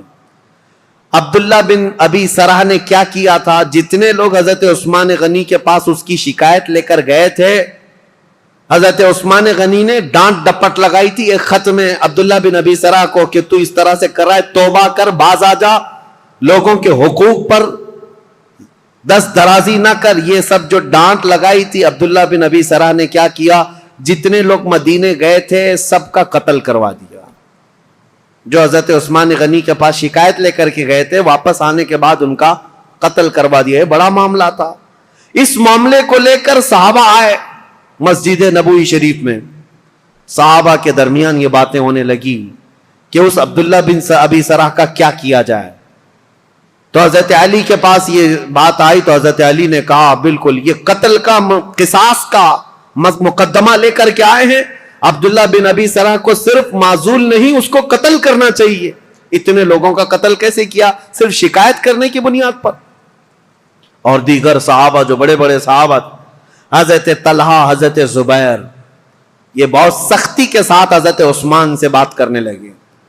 حضرت سعد بن ابی وقاص گئے، انہوں نے بھی، حضرت عمرو بن عاص نے بھی، یہ بڑے اکابر صحابہ تھے، حضرت عثمان سے مطالبہ کرنے لگے کہ اتنے لوگوں کے قاتل کو آپ مصر کا گورنر کیسے بنا سکتے ہیں؟ حضرت عثمان غنی نے سب کی بات سنی. اور آپ کے اوپر یہ بار بار دباؤ ڈالا جاتا تھا وہ آپ کا رشتہ دار ہے، اس کی وجہ سے آپ اسے معزول نہیں کرتے، بنو امیہ کا ہے اس لیے آپ اس کے گورنری سے نہیں ہٹاتے. حضرت عثمان غنی نے کہا سارے صحابہ کے اوپر میں چھوڑ دیتا ہوں، آپ جس کو مناسب سمجھے اس کو گورنر بنائیں، میں خط لکھ دیتا ہوں. تو جو صحابہ تھے انہوں نے حضرت محمد بن ابو بکر کو کہا کہ ان کو نیا گورنر بنایا جائے اور عبداللہ بن ابی سرح کو مصر کی گورنری سے ہٹا دیا جائے. حضرت عثمان غنی نے لیٹر دے دیا، کہا کہ جاؤ عبداللہ بن ابی سرح کو ابھی کے ابھی معزول کر دینا اور اسے ادھر بھیج دینا، اور آپ آج سے مصر کے والی اور گورنر بن جائیں. حضرت محمد بن ابو بکر جب جانے لگے تو انصار اور مہاجرین صحابہ کی ایک جماعت بھی آپ کے ساتھ جا رہی تھی کہ مصر کے حالات دیکھیں یہ امپلیمنٹ ہوتا ہے یا نہیں، اور مصر کے لوگوں کو سمجھائیں جو ابھی ابھی انقلاب نام سے اٹھے ہوئے ہیں، جن کو بلوائی کہتے ہیں، وہ کسی کے سمجھ میں بھی نہیں آتا. آج تک یہ ایجپشن ویسے ہی ہیں، ان کی کھوپڑی ہٹی رہتی ہے. یہ فرعونوں کے دور کے لوگ ہیں، فرعون ان کو ڈنڈے سے سیدھا کرتا رہا ہے. آج تک ایسی سخت قسم کی طبیعت رکھنے والے لوگ ہیں. ان کو سمجھانے کے لیے انصار اور مہاجرین صحابہ کی ایک پوری جماعت گئی. آپ سنیے ہوا کیا. حضرت عثمان غنی رضی اللہ تعالیٰ عنہ کے گھر میں پلتا تھا مروان بن حکم نام سے. یہ مروان بنو امیہ کا ایک شخص ہے، حضرت عثمان غنی کے خاندان میں رشتہ دار میں، لیکن صحیح آدمی نہیں تھا، عیاش طبیعت کا. مروان بن حکم حضرت عثمان غنی کے گھر پر رہتا تھا. یہ صحیح آدمی نہیں تھا، یہ ذہن میں رکھ لیں آپ. اس نے کیا حرکت کی، کتنی بڑی حرکت کی، پوری تاریخ میں یہ چیز موجود ہے. ایک طرف عبداللہ بن سبا نے فتنہ مچا دیا تھا پوری جگہ پر، لوگوں میں ورغلا دیا تھا اور نئی جماعت پیدا کرنے کے فراق میں تھا. اور اس کے بعد ادھر مروان بن حکم اور بنو امیہ کی کچھ حرکتیں ایسی، ادھر عبداللہ بن سرا مصر میں فتنہ، قتل کر دیا. حضرت عثمان غنی کے خاندان پر بڑے الزامات آ رہے تھے، لیکن صحابہ جانتے تھے عثمان بن عفان کی طہارت کیا ہے، ان کی پاکیزگی کیا ہے، ان کے اخلاق کیا ہے. اسی لیے سب سے پہلے میں نے ان کی فضیلتیں آپ کے سامنے رکھی تاکہ کسی کے ذہن میں یہ بات نہ آنے پائے حضرت عثمان غنی کیا ایسا کرتے تھے ویسا کرتے تھے. سب سے پہلے میں نے آپ کو ان کے فضائل سنائے، کسی ذہن میں شک و شبہ بھی نہ آئے. وہ رسول اللہ کے داماد ہیں، میرے آقا کے انتخاب ہیں، سابقون الاولون میں سے ہیں. حضور نے ان کے متعلق فرمایا عثمان کو اب اس کے بعد کوئی عمل نقصان نہیں پہنچا سکتا. بہرحال حضرت محمد بن ابو بکر جا رہے ہیں، کہاں؟ مصر جا رہے ہیں گورنری لینے کے لیے، اور انصار مہاجری صحابہ کے ساتھ جا رہے ہیں. ابھی 2-3 منزلیں طے کیے ہوئے تھے کہ ایک حبشی غلام کو اونٹنی پر بہت تیز رفتار دوڑتے ہوئے انہوں نے دیکھا. یہ انصار مہاجرین صحابہ کی جماعت دیکھا، وہ مشکوک لگ رہا تھا، یا تو وہ کسی کا قاصد تھا یا تو کسی کا بھاگا ہوا غلام تھا. صحابہ نے اسے پکڑ لیا، پوچھا کہاں جا رہے ہو؟ کہا خلیفہ اسلام امیر المومنین عثمان ابن عفان کا پیغام لے کر میں مصر کے گورنر کے پاس جا رہا ہوں. جو صحابہ تھے انہوں نے کہا مصر کے جو گورنر ہیں وہ یہاں ہیں، محمد بن ابو بکر، بات کرو کیا ہے. کہا نہیں، ان کے متعلق نہیں ہے وہ پیغام، ان کے متعلق نہیں ہے، یہ گورنر نہیں ہے. وہ پھر بھاگنے لگا تو اس کی تلاشی لی گئی، اس کے پاس کچھ نہیں ملا. اس کی ساری چیزیں تلاشی لی گئی، کچھ نہیں ملا. اور وہ تھوڑا آگے گیا تھا، حضرت محمد بن ابو بکر کو شک ہوا کہ کچھ تو ہے، یہ اس قدر مشکوک انداز میں کیوں جا رہا ہے. اس کو پھر سے پکڑا، اس کے پانی کا جو مشکیزہ تھا وہ بالکل سوکھا تھا، اس کو ہلایا تو اس کے اندر کوئی چیز تھی، اس کو پھاڑ دیا تو دیکھا ایک خط تھا مہر لگا ہوا. اور پہلے جو خط ہوتے تھے اس کو ڈامر جیسی ایک چیز آتی تھی، وہ لگا کر کے سیل بند کر دیا جاتا تھا، کوئی نہیں کھول سکتا.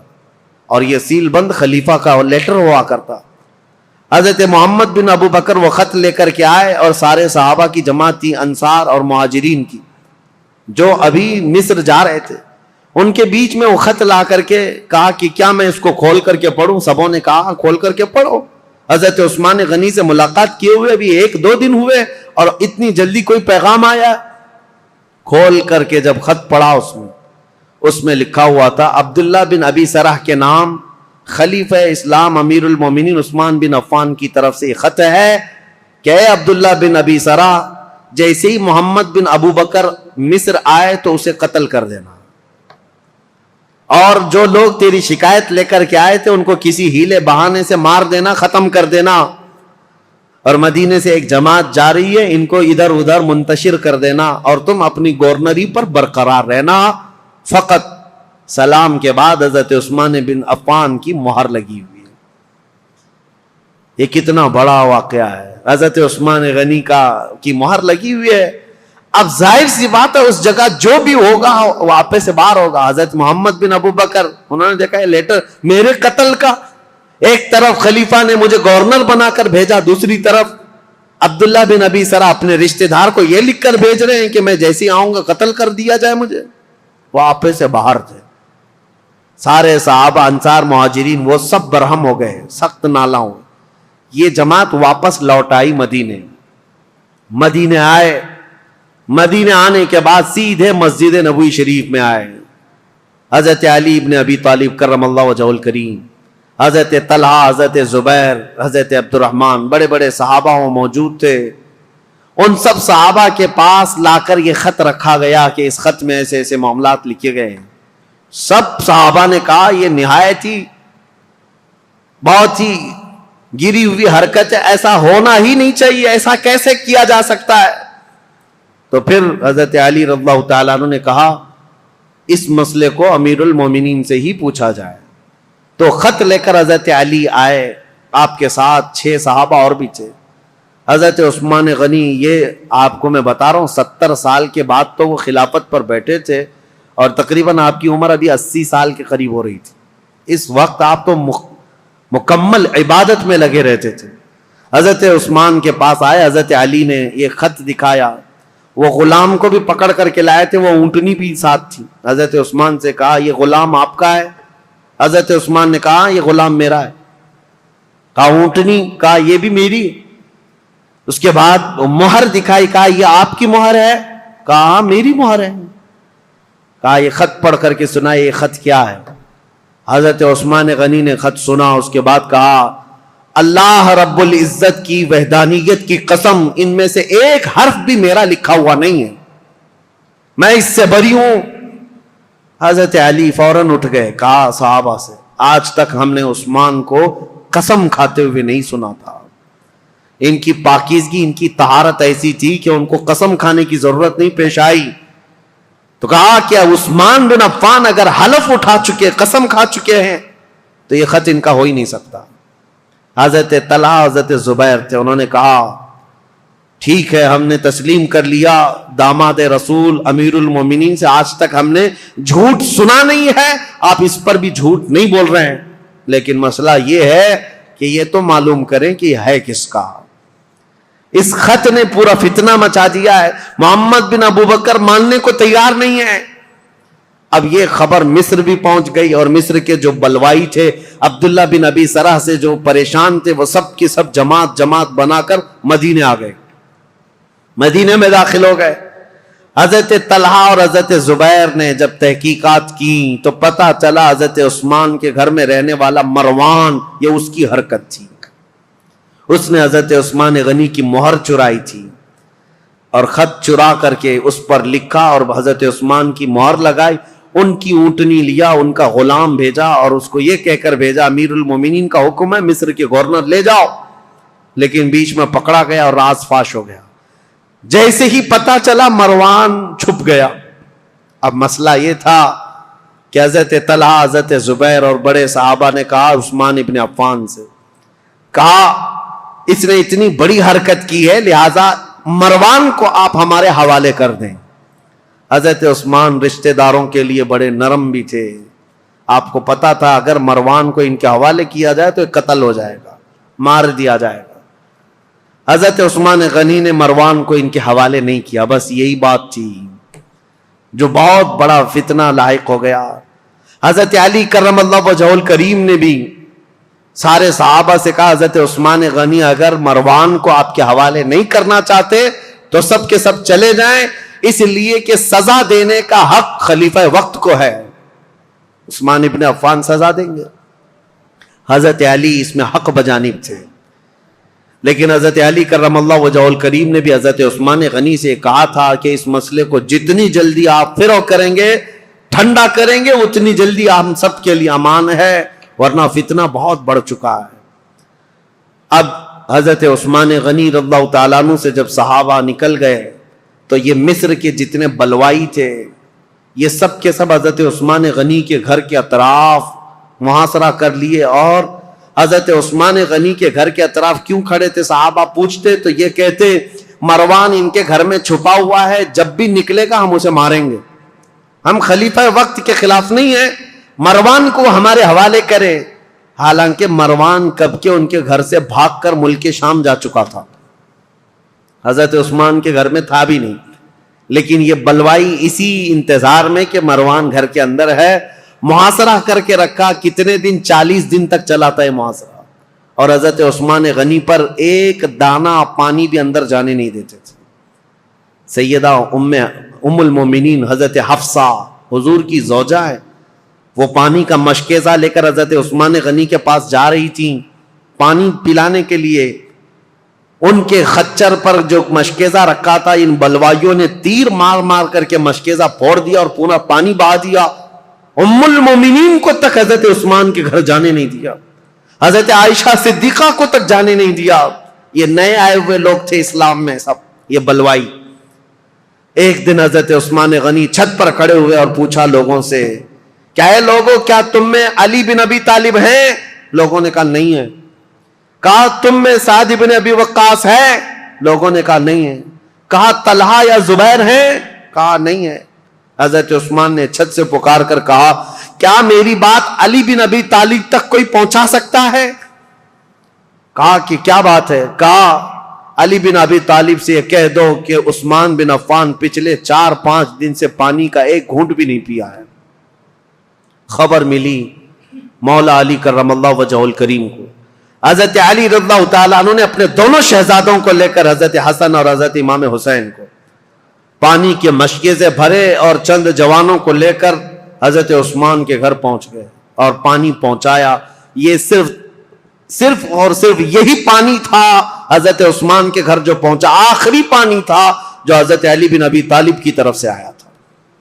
میرے عزیزو، یہ باتیں اس لیے بھی بیان کرنا ضروری ہے کہ لوگ ایسی چیزیں کنٹروورسی بیان کرتے ہیں کہ حضرت علی میں حضرت عثمان میں نہیں بنتی رہی ہوگی اور انہوں نے ایسا کیا ہوگا۔ نہیں، حضرت علی کی نہیں بنتی تھی، حالانکہ حضرت عثمان کے گھر کے دروازے پر پہرا دینے کے لیے امام حسن اور امام حسین کو کھڑا کیا گیا تھا، اور عبداللہ بن زبیر، حضرت زبیر نے اپنے بیٹے کو کھڑا کیا، حضرت طلحہ نے اپنے بیٹے کو کھڑا کیا، بڑے بڑے صحابہ نے اپنے اپنے بیٹوں کو حضرت عثمان کے گھر کے دروازے پر کھڑا کیا ہے، اور یہ تنبیہ کی تھی یہ بلوائی مصر کے کہیں رات کے وقت یا کہیں انجانے میں عثمان بن عفان کے گھر میں داخل نہ ہو جائیں اور کہیں ان کو نقصان نہ پہنچائیں۔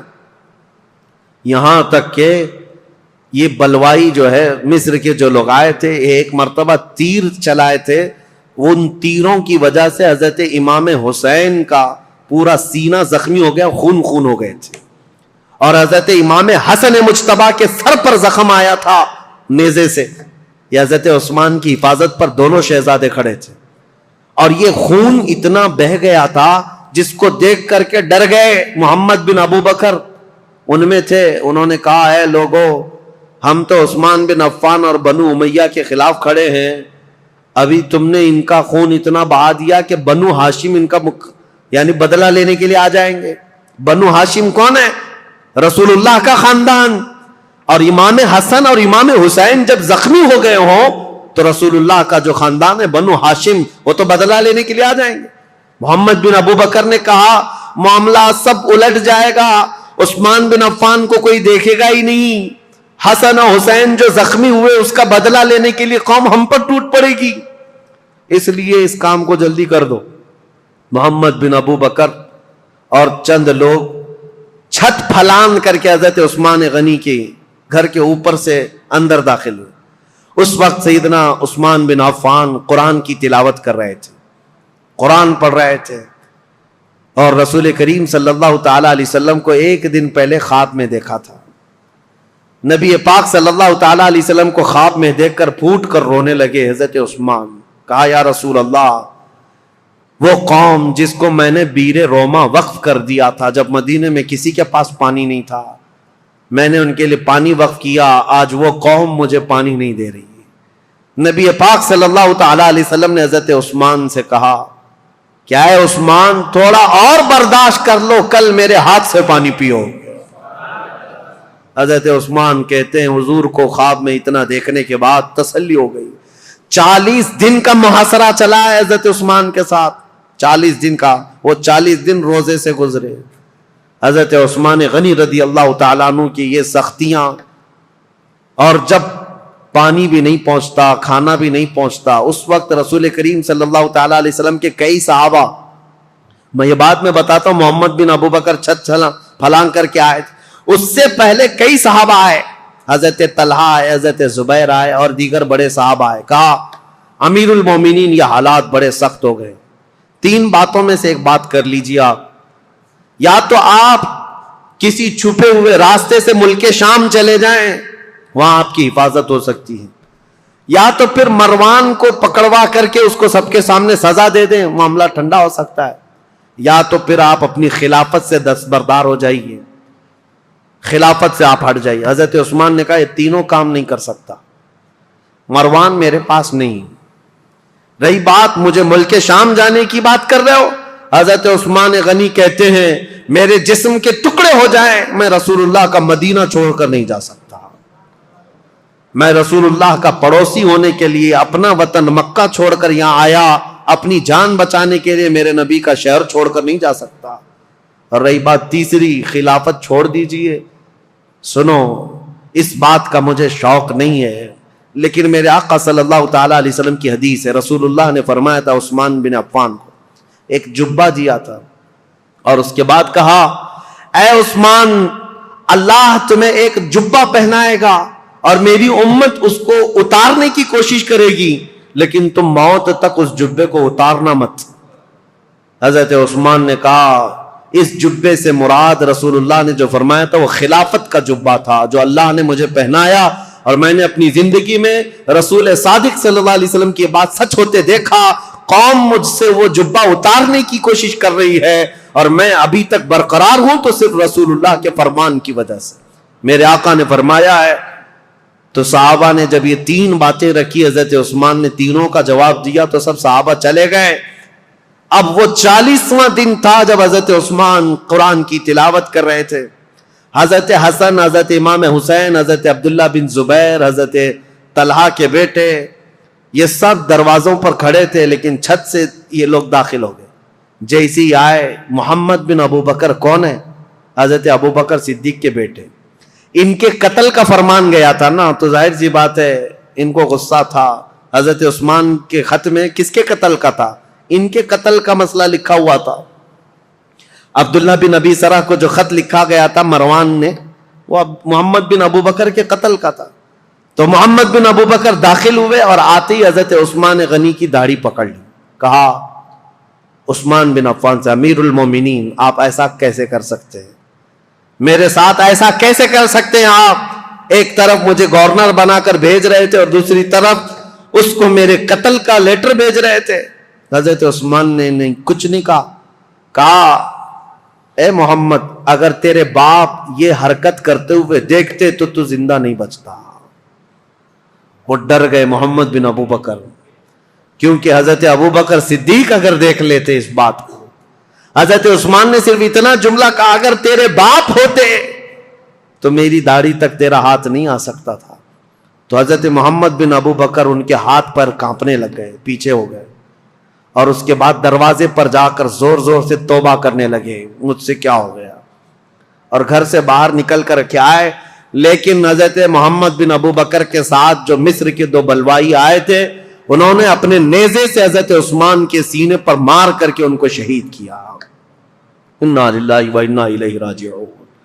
سیدنا عثمان بن عفان رضی اللہ تعالیٰ عنہ کو جس وقت شہید کیا گیا، آپ کا خون نکل کر کے قرآن کے ورقوں پر پڑا تھا، اور جس آیت پر پڑا تھا وہ یہ تھی فَسَيَكْفِيكَهُمُ اللَّهُ، اللہ ان لوگوں کے لیے کافی ہو جائے گا اللہ ان کے لیے کافی ہو جائے گا. صبغۃ اللہ ومن احسن من اللہ صبغہ، اللہ کا رنگ سب سے بھاری رنگ ہے، اس سے بہتر رنگ کس کا ہے؟ اس آیت پر وہ خون کے قطرے پڑے تھے. وہ قرآن پاک آج بھی ترکی میں موجود ہے. حضرت عثمان غنی کا تلاوت کرنے والا جو قرآن تھا، میرے عزیزو، یہاں شہادت عثمان بن عفان ہو گئی. اتنا قتل ہوتے ہی آپ کی جو بیوی اس وقت موجود تھی، نائلہ، یہ چھت پر کھڑی ہو گئی اور چیخ کر کے لوگوں کو خبر دینے لگی، امیر المومنین قتل ہو گئے، امیر المومنین قتل ہو گئے. آواز سن کر کے صحابہ تیزی سے دوڑنے لگ گئے. مسجد نبوی کے آس پاس سب صحابہ جمع ہونے لگے. حضرت علی کرم اللہ وجہہ الکریم کی بات پھر میں بتاؤں. حضرت علی باہر کہیں گئے ہوئے تھے، آپ کو خبر دی گئی تو سرپٹ دوڑاتے ہوئے گھوڑے کو اس طرح سے مدینے آئے تھے، اور آتے ساتھ سب سے پہلے حضرت علی کرم اللہ وجہہ الکریم نے حضرت عثمان کو قتل ہوتے ہوئے دیکھا تھا، مقتول پڑے ہوئے تھے. تو آتے ساتھ سب سے پہلے حضرت امام حسن کو ایک تماچا لگایا، امام حسین کے سینے میں گھونسا مارا اور کہا، کیا میں تم دونوں کو عثمان بن عفان کی حفاظت کے لیے نہیں کھڑا کیا تھا؟ دونوں شہزادے رو پڑے اور کہا، بابا جان، ہم نے ان کی حفاظت میں کوئی کمی نہیں کی. یہ بلوائیوں نے چھت کو پھاڑ کر کے حضرت عثمان کے گھر میں داخلہ لیا ہے اور ہمیں اس بات کی خبر نہیں تھی. اگر انہیں ہمارے درمیان سے جانا ہوتا تو ہم کسی کو زندہ نہ چھوڑتے. حضرت علی کرم اللہ وجہہ الکریم سے دوسرے صحابہ نے کہا، آپ اپنے شہزادوں کا مواخذہ نہ کریں، اس لیے کہ یہ سارے اپنی حفاظت کے کام مکمل کما حقہ ادا کرتے رہے. اس کے بعد حضرت محمد بن ابو بکر کو طلب کیا حضرت علی نے. حضرت علی جلال میں تھے، پوچھا محمد بن ابو بکر کہاں ہے؟ بلایا اور ان کو پکڑ کر کے لائے اور کہا، کیسے تم داخل ہوئے؟ کہا، یہ میری غلطی تھی، چھت کے اوپر سے میں داخل ہوا. کہا، تم قاتل ہو عثمان بن عفان کے؟ کہا، اللہ کی قسم میں عثمان بن عفان کا قاتل نہیں ہوں، میں بالکل انہیں قتل نہیں کیا.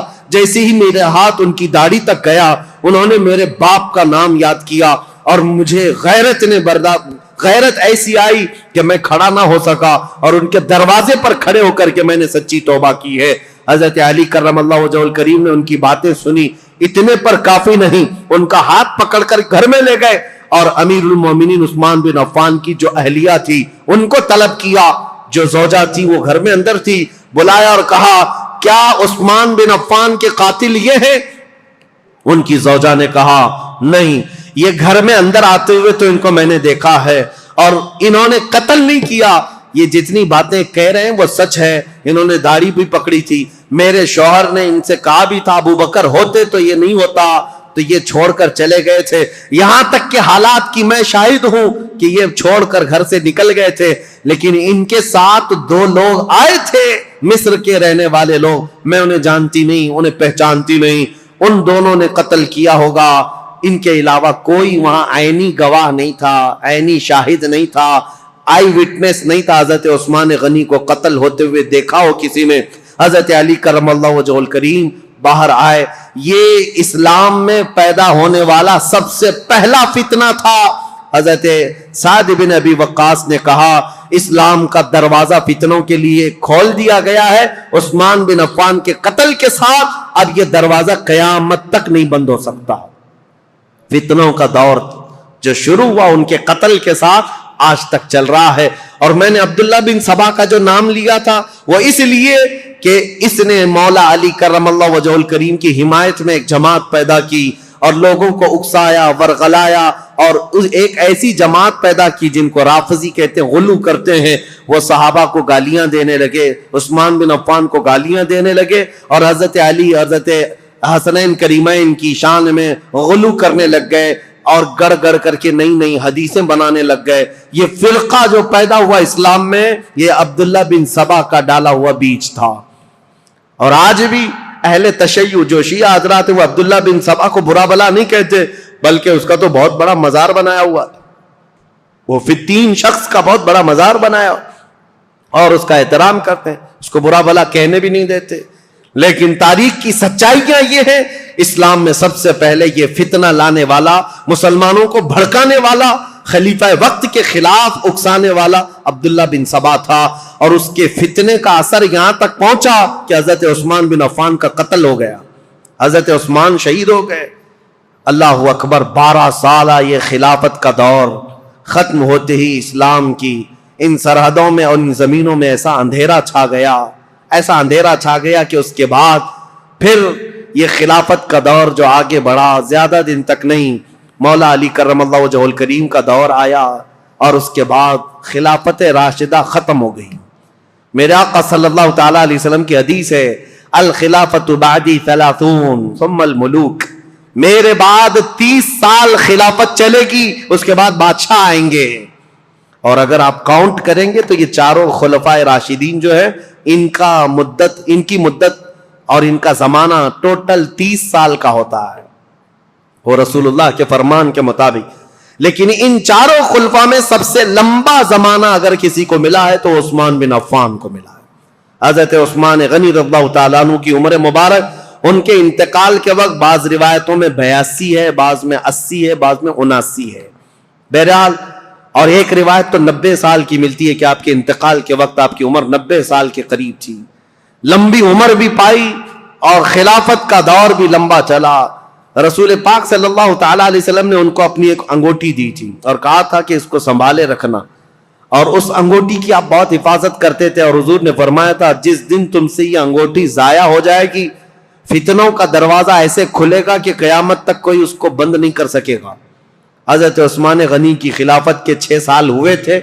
مسجد قباء جہاں ہے آج، وہاں ایک کنواں تھا، حضور صلی اللہ علیہ وسلم اکثر وہاں جب تشریف لے جایا کرتے اپنے پیر اس کنویں میں چھوڑ کر بیٹھتے تھے عصر کے بعد، اور صدیق اکبر حضرت عمر کے زمانے میں بھی یہ سنت چلی آ رہی تھی۔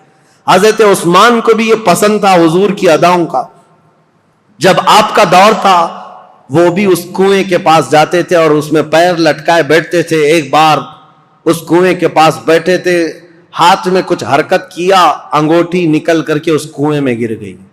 آپ کی خلافت کے 6 سال ہوئے تھے، اسی وقت یہ واقعہ پیش آیا۔ اس انگوٹھی کو تلاش کرنے کے لیے پورے کنویں کا پانی خالی کروا دیا، ریت بھی چھنوا دیا، لیکن اس انگوٹھی کو نہ ملنا تھا، نہ ملی۔ حضرت عثمان نے کہا یہ میرے آقا صلی اللہ علیہ وسلم کی بشارت تھی۔ اس کے بعد جو فتنے اٹھے، ایسے اٹھے تھے کہ ایک جہجہ غفاری نام کا شخص حضرت عثمان غنی منبر پر کھڑے تھے، مسجد نبوی کے خطبہ دے رہے تھے، اور ان کا عصا تھا ہاتھ میں۔ وہ جہجہ غفاری بیچ خطبے کے دوران کھڑا ہوا، حضرت عثمان غنی کو برا بھلا کہتے ہوئے ان کے ہاتھ سے لکڑی چھین لیا اور گھٹنے پر رکھ کر کے ان کے عصا کو توڑ دیا تھا۔ سامنے اس طرح کی حرکت کرنے کی کسی کی مجال نہیں تھی، لیکن حضرت عثمان غنی کی نرم مزاجی کا لوگوں نے فائدہ اٹھایا۔ حضرت عثمان غنی نے کچھ نہیں کہا، منبر سے اتر آئے، کہا اللہ میرے معاملے کے لیے کافی ہے۔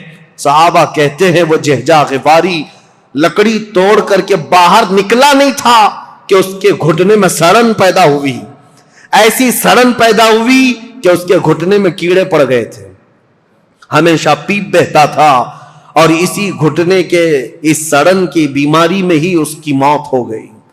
اور پھر یہ بھی روایت موجود ہے جتنے بلوائی آئے تھے حضرت عثمان غنی کے قتل کے لیے، وہ سب کے سب وہاں سے قتل کر کے جانے کے بعد جب یہ معاملہ ختم ہوا، حضرت عثمان غنی کی تدفین ہو گئی، جا رہے تھے، جاتے ہی راستے میں اکثر کے دماغ پورے پاگل ہو گئے، دیوانے ہو گئے، اور اسی پاگل پن میں وہ اپنے سروں کو ٹکراتے ہوئے مر گئے۔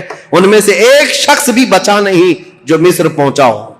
حضرت عثمان غنی رضی اللہ تعالیٰ عنہ کی کرامات بھی بہت ساری ہیں، بہت ساری ہیں۔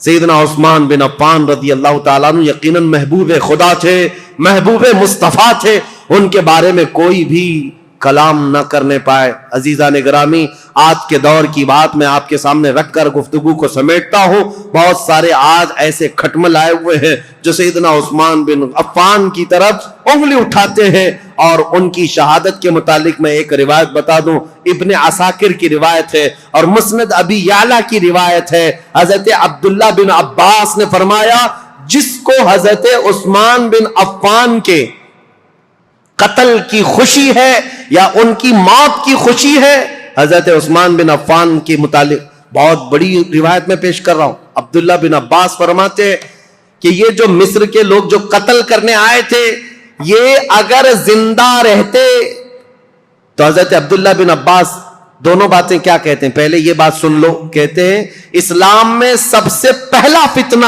حضرت عثمان کا قتل ہے اور سب سے آخری فتنہ دجال کا ظاہر ہونا ہے. دونوں فتنوں کو آپ نے برابر کہا ہے تو کتنا بڑا ہوگا ہے عبداللہ بن عباس. اور کہتے ہیں جتنے قتل کرنے کے لیے آئے تھے یہ سب کے سب وہ لوگ ہیں جو آخری فتنہ جو اسلام میں آنے والا ہے دجال کا, یا اس دجال کے پیروکار لوگ ہیں. اور فرمایا کہ اگر کوئی ایسا شخص, عبداللہ بن عباس کی روایت صحیح احادیث میں موجود ہے, ابن عساکر کی روایت میں کہہ رہا ہوں, مسند ابی یعلا کی روایت, فرماتے ہیں کہ جس کو عثمان بن عفان کے قتل کی خوشی ہوئی یا ان کی موت کو سن کر کے خوش ہوا, اگر وہ زندہ رہے گا تو دجال کی فوج میں شامل ہوگا, اور اگر مر جائے گا تب بھی وہ قبر میں دجال کے پیروکاروں میں اٹھایا جائے گا. اتنی بڑی وعید ہے. ظالموں جو سوشل میڈیا پر آج بکتے رہتے ہیں, پھیلاتے رہتے ہیں, گند پھیلاتے ہیں عثمان بن عفان کے متعلق, اور جانتے ہو انہوں نے ایک نئی چیز بدعت شروع کر رکھی ہے. حضرت عثمان غنی کی شہادت کے دن خوشیاں مناتے ہیں, ایک دوسرے کو مبارکبادیاں دیتے ہیں, اور پھر پوچھنے پر یہ کہتے ہیں نہیں ہم ان کی موت کی خوشی نہیں منا رہے, اس دن مولا علی کرم اللہ وجہہ الکریم خلیفہ بنے تھے اس کی خوشی منا رہے ہیں. یہ اور بات ہے عزیزان گرامی, نیتوں کا اللہ مالک ہے.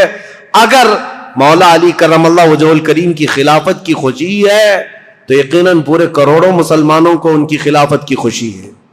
لیکن ساتھ میں اگر حضرت عثمان غنی کی موت کی کوئی خوشی مناتا ہے تو حضرت عبداللہ ابن عباس کے فرمان کے مطابق وہ دجال کے پیروکاروں میں ہے, وہ دجال کی فوج میں شامل ہونے والا شخص ہے.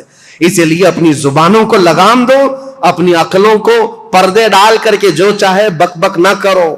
آج یہ محرم کے دور میں یہ بہت ساری چیزیں آئیں گی, سوشل میڈیا میں ابھی بہت سارے گند پھیلانے لگ جائیں گے, یہ تینوں خلفاء کے بارے میں اور کبھی حضرت امیر معاویہ کے بارے میں, انہوں نے ایسا کیا, انہوں نے ایسا کیا, اور یہ اپنی عاقبت برباد کر رہے ہیں, اپنی آخرت خراب کر رہے ہیں. اس لیے رسول اللہ کے صحابہ کے متعلق میرے عزیزوں مجھے اتنا بیان کرنے کے لیے جتنا میں نے بیان کیا آج, یہ بہت ہی احتیاط والی چیز تھی.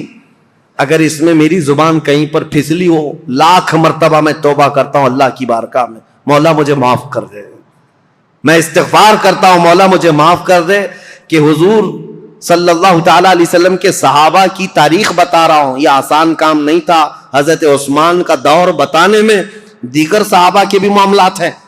حضرت ابو ذر غفاری کو انہوں نے معزول کیا, حضرت عمرو بن عاص کو معزول کیا, عبداللہ ابن مسعود کو معزول کیا. بڑے بڑے صحابہ ہیں, ایک طرف عثمان بن عفان ہے, ایک طرف مولا علی کرم اللہ وجہہ الکریم ہے. یہ سب صحابہ, حضرت طلحہ اور زبیر نے حضرت عثمان کے ساتھ جا کر سختی سے کیسے پوچھا تھا کہ یہ خط کس کا ہے, یہ سارے معاملات. لیکن اے سنیوں, اس مجمع میں, اس پوری تقریر میں میں نے تو بھرپور یہ کوشش کی ہے کسی بھی صحابی کے مقام میں ذرا بھی فرق آنے نہ پائے. کیا آپ کو یہ محسوس ہوتا ہے کہ میں نے کسی کو ٹرول کیا ہے, کسی صحابی کے درجے کو گھٹا کر؟ جہاں جس کے مقامات ہیں ہم نے تعظیماً عرض کرنے کی کوشش کی, اس کے باوجود بھی اگر زبان کہیں پھسلی ہے میں لاکھ مرتبہ توبہ کرتا ہوں مولا کی بارگاہ میں. کسی بھی صحابی رسول کے متعلق مولا ہماری زبان کھلنے سے پہلے ہمیں موت عطا فرما. ہم صحابی رسول کے متعلق وہی عقیدہ رکھتے ہیں جو امت کے کبار علماء, تابعین اور تمام اولیاء کاملین کا عقیدہ رہا ہے. صحابہ اکرام کے متعلق جو عقیدہ میرے غوث کا تھا, سیدنا عبد القادر جیلانی کا, ہم وہ عقیدہ رکھتے ہیں. انہوں نے یہ فرمایا تھا, صحابی کے درجے کی بات کرتے ہو, وہ صحابہ رسول اللہ کے جو جہاد میں گھوڑوں پر بیٹھ کر جاتے تھے, ان گھوڑوں کے ٹاپ کے نیچے سے جو دھول اڑتی تھی, غوث کا مقام وہاں تک بھی نہیں پہنچ سکتا. ہم ان صحابہ کے متعلق اس طرح ادب کی بات کرتے ہیں. لہذا سیدنا عثمان بن عفان کی بات آئے, کسی کی بھی بات ہے, ادب کا پہلو ہمیشہ ملحوظ رکھو. اس لیے کہ کچھ تحقیق کرنے والے بھی اب کیڑے آئے ہوئے ہیں, ریسرچ اسکالر نئے نئے, اور وہ اپنے آپ کو یہ کہتے ہیں ہم انجینئرنگ کرتے ہیں, ڈاکٹرائن کرتے ہیں. اور ان کو ایسا لگتا ہے کہ یہ فیصل بن کر کے بیٹھے ہوئے ہیں. کاش یہ حضرت عمر کے زمانے میں ہوتے تو ایک ہی کوڑے میں مر جاتے. صحابہ کرام کے بارے میں فیصلہ لینے کی تمہاری اوقات کیا ہے؟ تمہارا علم کتنا ہے؟ ارے تمہارا کوئی ڈھنگ کا استاد نہیں، گوگل سے پڑھے ہوئے لوگ، ان کا سارا کل ملا کر کے گوگل استاد ہے. اور سب دنیا جانتی ہے گوگل میپ کہاں کہاں لے جا کے چھوڑتا ہے، ویسے ان کو بھی گوگل چھوڑ دیتا ہے. اکثر جگہ گاڑی ایسی جگہ پھنستی ہے جہاں پیچھے بھی نہیں آ سکتے، آگے بھی نہیں آ سکتے. میں نے دیکھا ہے میرے عزیزو، اسی لیے سینہ بسینہ جو علم چلا ہے اس علم میں برکت ہے. آج نوجوانوں کی ایک بڑی تعداد انجینئروں کو، ڈاکٹروں کو، جو نئے نئے دین میں نئے نئے شوشے چھوڑ رہے ہیں، ان کو فالو کرتی ہے اور کہتی ہے یہ تحقیقی بات کر رہے ہیں، فلی ریفرنس کے ساتھ بات کر رہے ہیں. ابھی آپ سرچ کریں، میرے ساتھ ایک معاملہ پیش آیا تھا. ایک صاحب آئے، بحث کرنے کے لیے آئے تھے. میں کمرے میں بیٹھا ہوا تھا، میرے سامنے بڑی کتابیں بھی رکھی ہوئی تھی. وہ آئے، کہا کہ کچھ میں آپ سے سوالات کرتا ہوں. وہ اوٹ پٹانگ سوالات کر رہے تھے. میں نے کہا کہ ٹھیک ہے، جواب تو میں آپ کو دوں گا. آپ کو کس سے جواب دوں؟ یہ جو کتاب رکھی ہے بخاری شریف، اگر اس سے میں جواب دوں تو مانیں گے آپ؟ انہوں نے کہا بالکل مانوں گا، میں بالکل مانوں گا، اس پر ایمان ہے. میں نے کہا یہی تو جہالت ہے. یہ کتاب بہار شریعت تھی، وہاں رکھی ہوئی کتاب بہار شریعت اردو کی کتاب ہے. میں نے کہا یہ بخاری شریف سے اگر میں بتاؤں، اس شخص کو یہ تک نہیں معلوم بہار شریعت ہے کہ بخاری شریف ہے. ہروٹ پٹانگ سوالات کرنے آ گئے، گوگل سے لے کر کے آ گئے. عزیزان گرامی وقار، مجھے یہ باتیں اس لیے عرض کرنی پڑ رہی ہے کہ اسی طرح اگر ہماری نسل ان کو فالو کرتی رہ گئی تو پھر یہ نہ جانے کس خطے میں ڈال کر تمہیں چلے جائیں گے، پتہ بھی نہیں. نئی جماعتیں پیدا ہو جائیں گی، نئے فرقے پیدا ہوں گے. کل کو دیکھنا، یہ سوشل میڈیا کے فالوور جتنے بھی نوجوان ہیں، یہ کل کو صحابہ کو گالیاں دینے والے لوگ ہو جائیں گے. میرے آقا صلی اللہ تعالی علیہ وسلم نے فرمایا قیامت کی بڑی نشانیوں میں ایک نشانی حضور نے فرمایا میری امت میں اخیر زمانہ ایک ایسا آئے گا جن میں چھوٹے لوگ میری امت کے بڑے لوگوں کو گالیاں دیا کریں گے. یہ وہ زمانہ ہے. اکابرین کے بارے میں پوچھتے ہیں انہوں نے ایسا کیسے کیا، انہوں نے ایسا کیسے کیا. آج میں یہ بات اس لیے عرض کر رہا ہوں، مجھے 1 گھنٹہ بیان کرنے میں پتہ نہیں کتنے پسینے چھوٹ رہے ہیں. اس لیے نہیں کہ گرمی ہے، ڈر کے مارے کہ اتنے صحابہ کا میں نے نام لیا ہے، کہیں کسی کی بے ادبی نہ ہونے پائے، کیونکہ معاملات ان کے درمیان ہوئے ہیں. لیکن تاریخ بتانے کے وقت اگر کسی کو مرتبے سے گرا دیا کہ ان کی یہ حرکت تھی اس کی وجہ سے گرایا، نہیں. عزیزان گرامی وقار، ہمارا یہ منہ ہی نہیں ہے، ہمارا یہ مقام ہی نہیں ہے. صحابہ کرام رضوان اللہ تعالی علیہ مجمعین کے متعلق سوال کرنا بہت دور کی بات ہے. انہوں نے رسول اللہ کو جو 1 مرتبہ اپنی آنکھوں سے دیکھا ہے، پوری کائنات خرچ کر دو اس مقام تک کوئی نہیں پہنچ سکتا. بس یہ شرف صحابیت جو انہیں حاصل ہے. اور پھر حضرت عثمان غنی کا مقام، اللہ اکبر، مقام تو وہ ہے کہ جس کے متعلق خود رسول اللہ صلی اللہ علیہ وسلم نے فرمایا اللہ کے فرشتے بھی عثمان سے حیا کرتے ہیں، عثمان سے حیا کرتے ہیں. حضرت عثمان غنی رضی اللہ تعالیٰ عنہ کی وفات کے بعد فتنوں کا ایک بہت بڑا دور شروع ہوا، لیکن فتنوں کی بیج ڈالنے والا ایک یہودی شخص تھا، منافق تھا. اور لوگوں کو آج برا لگتا ہے، کچھ لوگوں کو، کہ یہاں تک کہ کینیڈا میں بیٹھ کر کے ایک شخص نے ٹویٹ کیا تھا کہ یہودیوں کے بارے میں بہت کٹر خیالات رکھنے والا ایک مولانا ہے مدینہ جامع مسجد کا امام، میرا نام لے کر کے. پہلے کا دور ہے، یہ ٹویٹ کر کے بتا یہودیوں کے متعلق بہت کٹر ہے اور یہ لوگوں کو اکساتا ہے، ابھارتا ہے. مجھے پتا ہے درد کہاں ہے، تکلیف کہاں ہے. آج لوگ اگر بولنا چھوڑ دیے ہیں تو میں اس بات سے کبھی بھی دامن تہی نہیں کروں گا، نہ ہی بولنا بند کروں گا. اس لیے کہ جس قوم پر اللہ نے لعنت فرمائی ہے اور میرے دین اسلام کو ٹکڑے کرنے میں اس قوم کی ہمیشہ سازش رہی ہے. جانتے ہو خلافت کے زمانے میں جتنے خلفاء ہیں سب کو اگر کسی سب سے بڑی چیز سے چیلنج تھا تو وہ رومیوں سے یا پھر ایرانیوں سے یا حبشیوں سے یا بربریوں سے یا مغل یا تاتاریوں سے نہیں، یہ یہودیوں کی دسیسہ کاری سے، یہ چوہوں سے بدتر قوم ہے. وائر کاٹتی ہے، جگہ جگہ جا کر کے چھپ کر کے اندر گھروں میں جس طرح وائر کاٹتے ہیں، خلافت عثمانیہ ترکی کو بھی تباہ و برباد کرنے والی یہودی جماعت ہے، جنہوں نے آج بیت المقدس فتح کر لیا۔ سلطان عبد الحمید کے پاس یہ آئے تھے بھیک مانگنے کے لیے، فلسطین میں 2 گز زمین مل جائے۔ سلطان عبد الحمید نے جو جواب دیا تو آج پوری دنیا اس بات کو یاد کرتی ہے۔ انہوں نے کہا تھا میری پوری زندگی ختم ہو جائے، 2 گز زمین تو کیا ایک تنکا بھی میں فلسطین کا کسی یہودی کو دینے کے لیے تیار نہیں۔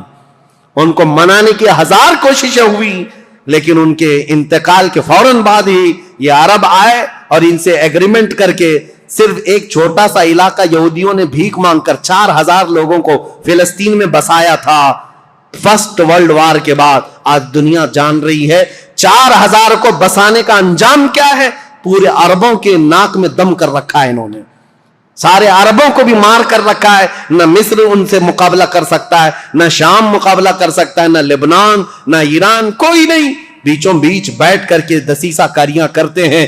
پہلے کے خلفاء جانتے تھے ان کا بویا ہوا بیج بڑا خطرناک ہوتا ہے۔ اسی لیے میرے عزیزوں، آج یہ بات مجھے عرض کرنی ضروری تھی تاریخ اسلام میں، کہ اسلام میں سب سے پہلا فتنوں کا بیج بونے والا شخص عبداللہ بن سبا یہودی تھا۔ اللہ 1000 لعنت فرمائے اس شخص پر، اور یہودیوں کے فتنوں سے اللہ ہمیں ہمیشہ محفوظ فرمائے۔